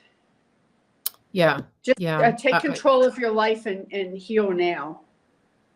I like that. And this is it resonates so much with what we talk about here on the show. And I really do think that one of the big blessings to come out of the last few years is that people are very awake to that idea, that they're not just waiting for somebody to tell them what to do, especially people in the medical industry. Um, right? I really do think that it was an eye-opening experience, as hard as it was to go through so many of the things that we witnessed, Yes. and shocking in some ways, but it really, I think it was a big wake-up call for a lot of people. And so I love that advice. Sometimes you need help, and it's okay to ask for help. Right. But it is hard to know where to look, that's for sure. And I was chatting with some of the people here in the chat, and I was telling them that I've actually just recently started working with our functional medicine partner, who is one of the show sponsors, Dr. Troy Sproul at officialsynapse.com. He is a functional medicine doctor, and what he does is, you know, of course, he's going to try to help me deal with symptoms, because I have Hashimoto's, which is an autoimmune thyroid that attacks your thyroid. But what he really wants is to get to the root cause Right. of what triggered that autoimmune condition, so that we can address that. And so I'm going through the process with him. There's a pretty lengthy questionnaire. He does an interview with you. It's the opposite of what most people have experienced with traditional doctors, where they're just in and out, and they spend 30 seconds talking to you. He actually really digs deep into the conversation to help you. And there's really great communication through the patient portal and things like that. So I'm going to be sharing more about that, but that's one option as well for people to take a look at that, and see if that might be the right avenue for you. They do a quick discovery call with you. There's no charge for that. And I've had some listeners who have signed on with them and are seeing really good results. And just, it's like, it's great to feel like you're being treated like a human. Mm. And that's what I like. And that, when you tell the doctor, hey, I've been thinking about this and I read about this, they don't just dismiss it. Like, he's very supportive of me eating a carnivore diet, and he doesn't just poo-poo it. So that's kind of what the route that I'm going. Um, I have a comment from Kim here on Facebook. She says, this is not a question. She just says, I'm just now going down the long road of having a debilitating illness. Doctors are wanting to put me on meds. Thank you for giving me hope. That's Nice. that's great. Yeah. And I wish you the best as you search and find the right people Yeah. to work with. Marianne Merritt, she's a friend who lives nearby. She says, I am off of MS medication, lifestyle. And she said, do you only eat organic? Do you? Me. So I don't think organic is as organic. If I veer from my diet, I will. But I eat from regenerative farms. I don't buy meat from a grocery store. I eat grass-fed beef, and since that's my diet, that's all I eat. So it is farm-raised beef.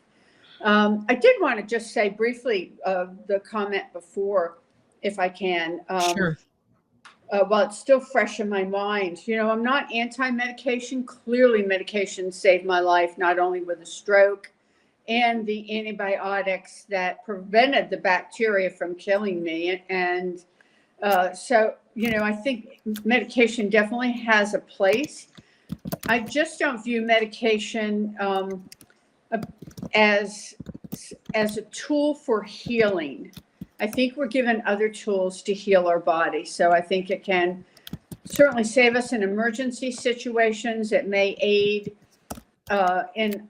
in other avenues, but for me, medication was no longer a tool for healing. I really I live by nature, not the system, by the things that are supplied to us by God is really what healed and restored my body. That's good. I like it. I am answering other questions while you're talking. And we have a good question from, let's see, from Kim. She's asking about the types of meat. I think in general, we're talking about the types of food, the types of meat. Is it organic, grass-fed, et cetera, et cetera? You're eating Lion Diet, which is only beef. Yeah. And Kim is asking about turkey burger / meat. It wouldn't have enough fat for me, so no, I wouldn't. Not enough I'll fat. have turkey at Thanksgiving, and I'll enjoy it. It'll be a fresh turkey, as good quality as I can get, from a reputable source. But it doesn't have enough fat for me, and I clearly thrive with the fat in my diet.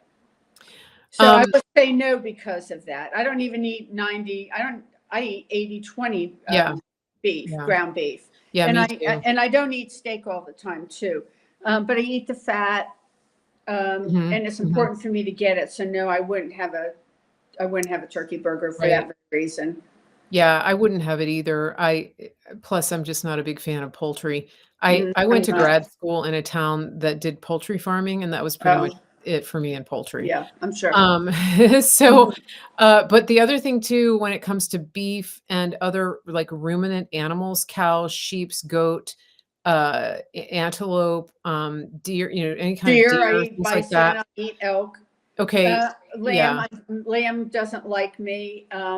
Okay. So I just had some a couple weeks ago, but I definitely will have bison. I'll definitely have elk, beef. Okay. Those kind. Okay. Yeah. And there's a reason for that. People, if you want to look up the ruminant animals, it's the way that they have multiple stomachs where they're able to digest and deal with the additives and even pesticides and things that may be in their diet. By the time the consumer eats the meat, those things are largely absent. Whereas if you're eating chicken, poultry, even some fish, you can get a lot of toxins in their flesh just because of their digestive systems aren't as sophisticated. And that's something, I'm not an expert on that, but if you listen to doctors like Dr. Ken Berry, he explains that really well. And again, when we talk about the carnivore diet, I am by no means an expert, and I don't think Mimi is trying to present herself as an expert either. No, I'm far We're from an we're expert. talking about we're talking about personal experience, but these are things that I've learned just by listening to a lot of different doctors. Dr. Sean Baker talks about this. I got to meet him last week in Tulsa, so that was pretty fantastic. So it's, everybody has their own journey, and everybody is in a place where they're wanting answers to questions. And based on Mimi's experience, this way of eating may be a really helpful path for people who are listening here today. And so uh when it comes to, here's another question, hypothyroid. I'll say this about hypothyroid, just a quick answer. How do you know if you have Hashimoto's? It's antibodies. So when you get your blood work done, there are antibody tests that will show higher numbers. There's two different types of antibodies that show that the body is attacking the thyroid. And that's how you know it's a syndrome, a condition named after, I think, the doctor that figured that out. So it's not just an acute low thyroid condition, which can hit people at different times. Like women get that after pregnancy, for example, um, or after childbirth. So it is worth it if you are having thyroid issues to get a number of different tests to see if that's you. And again, if you work with our partner, Dr. Troy Sproul, he will do a comprehensive test if your symptoms indicate that that's needed. He's not going to do needless testing, but he did that for me because I already knew that I had the diagnosis. And so it made a lot of sense to see where we were currently with all of those numbers. Okay, so let me just see. Do you see any more questions here, Mimi, that you want to address? Yeah, we're not eating No. bugs. Okay, Yeah, no, nobody's eating bugs. Okay. no, never. Linda says, a well patient earns big pharma no money. That's true. Yes. Absolutely. Okay. Anything else do you see? Oh, No, no. cooking. How do you cook your meat? That's what Terry wants Oh, to know on Facebook. so I dry brine my beef, Yep. and up to 36 hours. So I have two shelves in my refrigerator with my beef dry bind. I do a lot of braising. So I love arm roast, and I love beef shanks. And I'll do a lot of braising with that. My steaks I'll pan fry in cast iron in butter and tallow. Some of it's dry brine for a little bit or not, just depends Mhm. on the cuts. And I eat it rare. And I have a Where? smoker, so I'll smoke some. I'm Okay. not a great griller. It's a lot of work for me, and I'm not super confident, but I'm Yeah. good on the stove. I'm good smoking, and I'm good braising. And I Okay. make bone broth, so that's part of, I consider that part of the beef. Yeah. I make bone broth every week. I roast my bones, and then I'll finish it off usually in the Instapot. Use filtered water in there, and I have bone broth as well. The bone broth has sometimes like a lot of the gelatin in it from Yes, and the collagen and marrow, all that. right? That's been really Collagen. good. Yeah, yeah, I do that some. I render my own tallow. I do the Yeah, dry I get my brining. own tallow. You chill it, and I have my tallow for the week. So I mean, Yeah, yeah, nothing's wasted. And I'll save my beef bone. I'll save all my bones. So you can make bone mhm, broth and use your bones twice. You just add a little apple cider vinegar to the water the second time to help draw the nutrients out. But I save, if I have a steak and there's a bone in it, I'm putting that in the freezer along till I yep, get enough bones. I also buy bones. yep. But I'll save my bones and get another batch of broth and get it's, you could stand a spoon in it, the rich gelatinous broth. And it's just so great and nutritious. Yeah, that's kinda like me. I do dry brining, And for those of you listening, it's really you just put salt. I use kosher salt. You pat the meat dry and then you put it on a rack, and you don't want the meat, you don't want the steaks to be touching. I find that a little bit thicker steaks do better with dry brining, and you just pat the salt into the meat on both sides, and you leave it in the fridge, and it ages it. And Yes. yeah, and then you can cook it in the oven. You can do a low and slow on like 200 or 250 until it gets to the internal temperature you want. If you're gonna pan fry it after that, just bring it out before it's quite up to temperature so that you can get it to rare or medium rare or whatever you want. I actually like eating cold beef. I like I do doing too. right, I do the dry brine and then I cook it up to temperature, and I'll just slice it and eat it. And if you're not used to the fat from the beef, it's definitely more palatable when it's cold. Yeah, I Um, always have a plate of cold beef. yeah, Yeah, I it's do like skirt steak. I'll do that a lot, or I'll have a chuck okay. breast and have it cold, and I just Okay. grab a chunk. I love it. Yeah.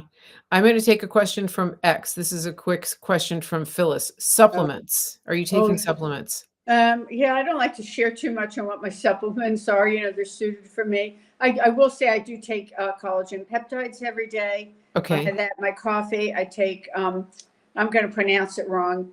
Um, Creatine, Creatine, oh, CREN. creatine? Yeah. Yeah, I do take that.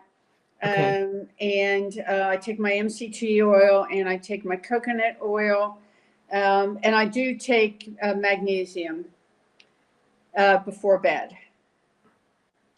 I do that too. Yeah. And I take well, I'm taking some supplements that I just got from the functional medicine doctor Mhm. to help me with B methylation because I have a Yeah, genetic I'm the same way as you. So I M occasionally take that. And I have a few yeah. others that I'm not going Yeah. to bother mentioning that are suited just for me, but the others I do take Yeah. faithfully. Yeah, the MTFHR, and then I have something I'm Yeah, taking for my thyroid. yeah, So, and again, I think one thing that I've learned through this process is that, working with somebody like Dr. Troy, I feel like I'm have a more targeted idea of yeah, what supplements I wanna take, whereas before, I was kind of throwing things at the wall to see what would stick. right. And so I think that's one of the benefits of having somebody that's helping you on your journey. I wanna read a comment from X. This is not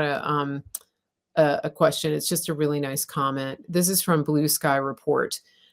What an inspiring interview about healing from severe illnesses. For those with long-term neurological and immune dysfunction, keep in mind it may take a longer period of time to heal.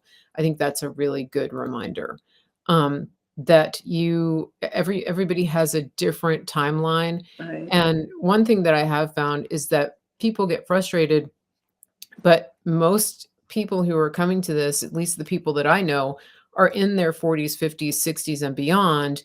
And it's very likely that you've spent at least 20 or 30 years breaking down the machine. And so, so it's really important to get the perspective that maybe it's going to take longer than a month Yeah. for you to get back. And you're an example of that as Yes. well. Yeah. It Okay. was years. Yeah. Years. I would just say, um, just this May and June, I say, okay, I'm really healed. So it's taken a Yeah. while. And the important thing is yes, I wanted to be healed, but the lessons and the experiences that I and the oh, for lack of a better word, the character development and everything else, Mhm. and the learning to trust my intuition. I wouldn't trade it for a quick heal. I wouldn't trade any of my journey Yeah. for 1 month. I really honestly wouldn't, because there have been so many lessons, so many blessings that I would have missed without this whole process. That was just exactly what I needed. And somebody might Mhm. somebody might get something, or maybe their journey is shorter. But mine, I wouldn't trade it for a quick fix for anything. Yeah, I hear that a lot in this community with people who are embracing this way of eating and healing. I wanna give a shout out to one of our most engaged, listeners on X, um, because she has been commenting and sharing throughout the entire interview, and that's Granny Bull. Yes. So she good job. I just wanted to give you Yeah, a shout out, and also she's to great. Nancy Bird Blackwell. Her brother is recently diagnosed with Parkinson's, so this is a godsend for her to listen to your story. And Nancy is a friend. I've actually been up to her group up in Pennsylvania. They're doing amazing work up there. So shout out to you, Nancy, and prayers for your brother. Mm. Granny Bull is suggesting that we do a Twitter Spaces, which is really a good idea. We talked about that. We have a question from David Imhoff on X, and I think we'll start winding down here. It's a long been on for a long time, and I think an X Twitter Spaces is a good idea, but we'll come back to that. David, I think I remember you from my Periscope days. Your name sounds familiar. Here's the question. I'm loving her journey, but it adds to my confusion. Jesus claimed all foods were okay to eat. I have been doing keto to help with my blood sugar, but miss carbs to a certain extent.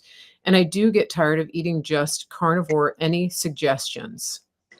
Oh, so if you so what did he say he was missing? Uh, Missing carbs to some extent. that for me, that's a signal I need to increase my fat. Because Okay. when I get enough fat and protein, I don't even think about carbs. Um, Same. so I look at food. I don't look at food as pleasure. And well, I get pleasure from eating because I love what I eat.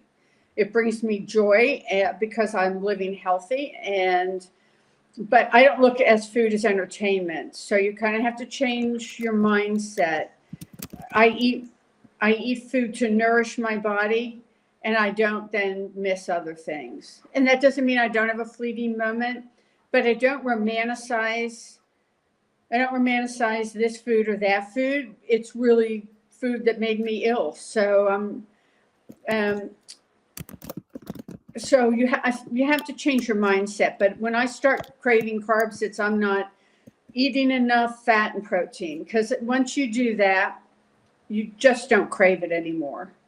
Same here. I Yeah. find the same thing, and so that's where I the think planning most of us feel that way.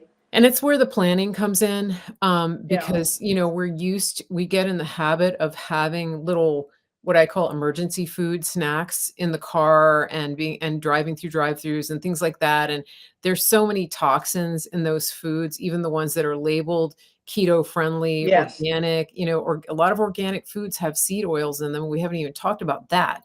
But I think that when you're satisfied, when you have the satiety factor, you're not craving those things. And I've Right. heard so many people say that for sure. Right. And there's so many cuts of beef. Yeah. There's so many ways to cook it. That's so satisfying. Yeah. Braised shanks doesn't taste like a steak. So I'm really never, I'm Mhm. just not bored. Mhm. Um, and if you're doing keto, there are certain foods, vegetables. I have to be careful of fruits. If I eat fruits, I usually will ferment them, which is a process that removes the sugar. And I Okay. might do blueberries in the summer. But if you're doing vegetables, choose the ones that aren't going to aggravate whatever it is you're dealing. Because certainly on keto has vegetables. A lot of people eat eggs and dairy. I wish I could. I keep trying. Honestly, it hasn't worked my whole life, and it just hasn't yet. Other people can and are quite comfortable with it, and that and occasional cheeses, they will put on weight. So if you're trying to lose weight, you might want to be careful with the amount of dairy, but that ought to be enough to really satisfy your cravings if you're having dairy, eggs, and beef. If you have to go carnivore, maybe if you've healed and you want to go back to keto and add those, give it a try and see how it works. Just because it doesn't work now doesn't mean it might not work in 60 days. Mhm. Yeah, I think that's helpful, especially like again, what you've said and what I've told a lot of people because of what I've learned is that, you know, carnivore is a really good elimination diet, especially if you take it specifically to beef because it's really just taking out all of the other factors, Right. and it's highly nutritious, and so then when you start to experience healing, one thing I heard recently too is in the beginning, write down everything that you're dealing with because some people start to feel so good on carnivore, they kind of forget. And then that's when they get into trouble because then they go back to eating the way that they used to. And then they start to feel these symptoms come back. And it's Right. very tempting because like when you feel really good, you're like, oh, party on. And so it's a lot of a mindset change too, don't you think? I absolutely, it's a mindset, and I was sick enough that I have no delusions that I Mhm. would go back. And Yeah, a lot of people do good on beef butter.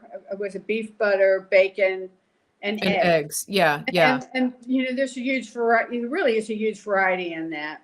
yeah, I yeah. just found that these last 6 months I needed to Mhm. streamline it even more, and Yep, yep, whether that changes in 6 months. Right now, I'm sticking with what's yeah, really working.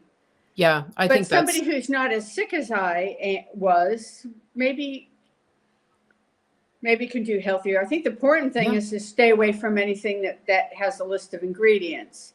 Stay away from anything in the grocery Yeah, store that's packaged. yeah, None yeah, of that is going to serve your good health. that's Stay really away from sugars and grains. that's a really good rule of thumb, and then also the grain replacement, so people go Yeah, crazy with almond flour and yeah. Occasionally cassava and you can do that, yeah, but and just things like that. Like yeah, any highly processed food, it seems like yeah, that gets people into trouble. One of the questions here is about when you start eating meats and fats, people can have some difficulty with digestion, yeah, and I'm gonna answer that question. Sometimes people need to take a digestive enzyme, especially if you've had gallbladder issues or even gallbladder removal or surgery. This is something again that I learned from some of the other carnivore doctors like Dr. Ken Berry, but, it is helpful to take, um, digestive enzymes, and I take the ones that we actually sell in our superfood store that you can get on my website. So just go to marygracemedia.com, go to the shopping tab, and get on the superfood store, and it's called, Enzyme Advantage, and it has, lipase in it, which is one of the things that helps you digest fat. But, there's other enzymes you can get, but that seems to help people, and, like, I take one after a few bites of food, and that helps me. Again, it's everybody's different, but that helps me, and I'm not prescribing anything, I'm not a doctor, but just from my own experience, that's something that has helped me to make that transition into higher fat. Okay, so I think we're gonna wind it up here. Let me just check the X feed one more time. Uh, yeah, some people Granny Bull is saying, "Sometimes if you just put a little bit of salt on your tongue, that can actually help you with carb cravings and sugar cravings. And Carlene, I will share the link to the Enzyme Advantage. Here, let me just put the QR code to my website up here.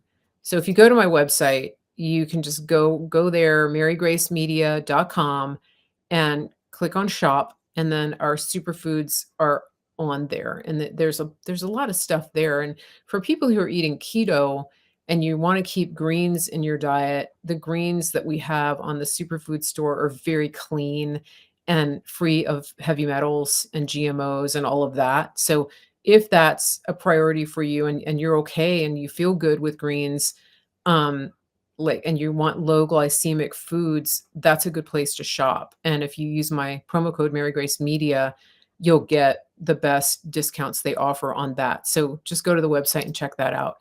Okay, so last words here from Mimi, anything you want listeners to know today as we close out the show?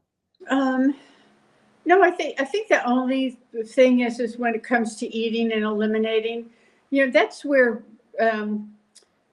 as you reduce the sugars and the carbs, you become a more intuitive eater. And a lot of your questions will actually be naturally answered. You'll be able to know. I think you have to eliminate a lot of the foods that are essentially poisoning you to get to that place.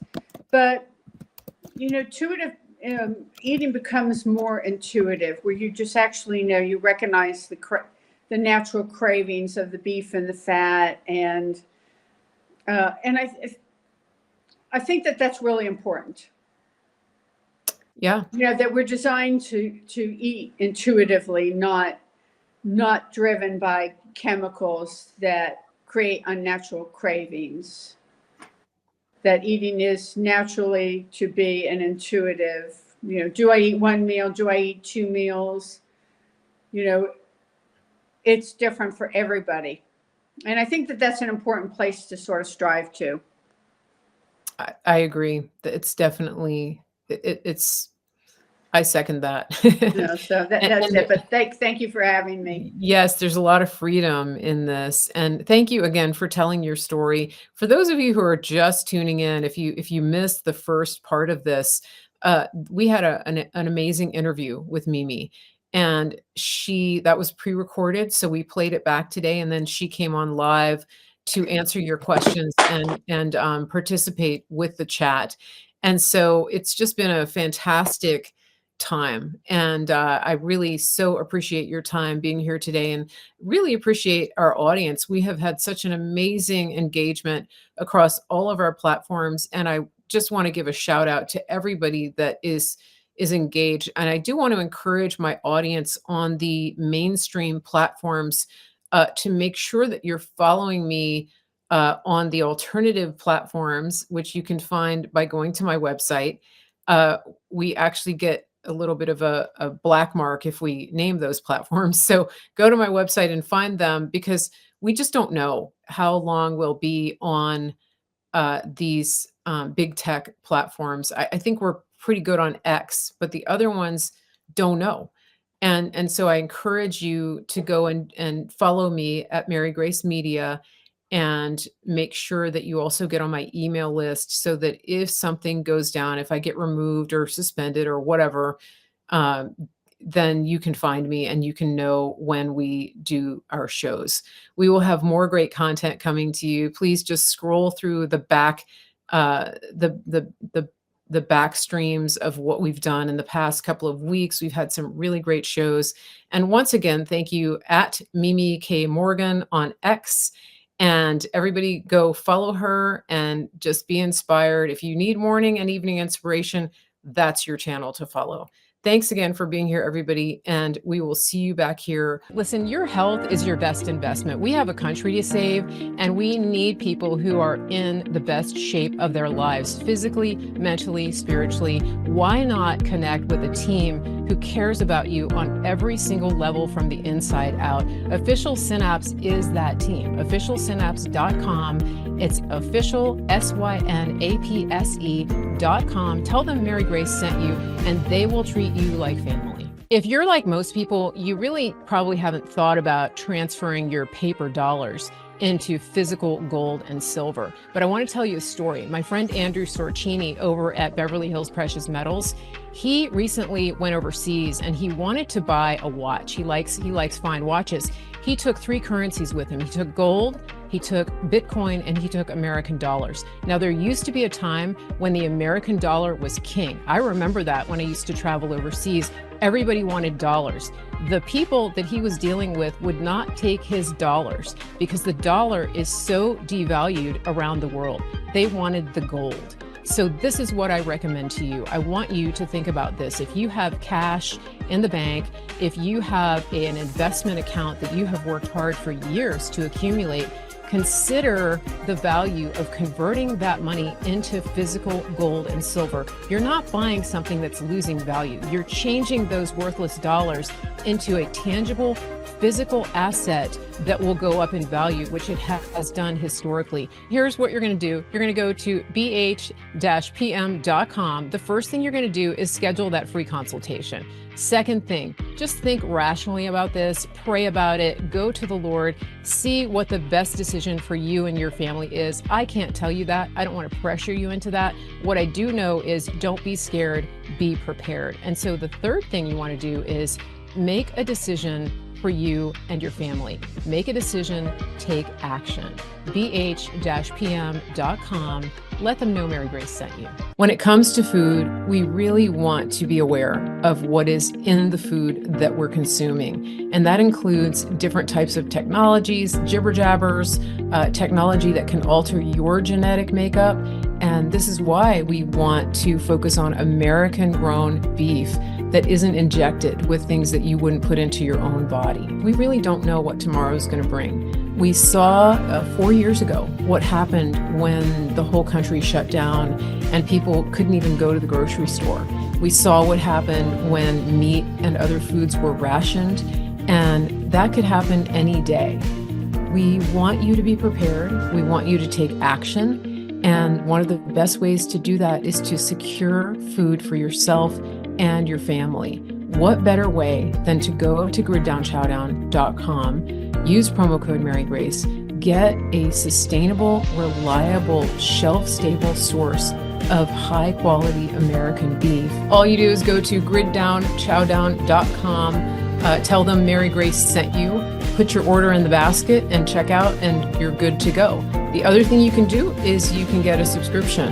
If you do a subscription, you're going to get this freeze-dried beef delivered to your door every month. And you're going to save a little bit while you do that. You're going to stockpile it, or you can just cook with it. Some people are just using it for their regular cooking. It's really up to you, but it's super convenient because it's freeze-dried and it's shelf-stable for 12, 15 years or more. Go to griddownchowdown.com and use promo code Mary Grace. I just want to give a shout out to everybody who watches this show. Thank you for being a participant. Thank you for being a loyal audience member. I just want to remind you, if you like what you've seen, please share this and don't forget to subscribe, turn on your notifications, and also sign up for my email list so you never miss a show.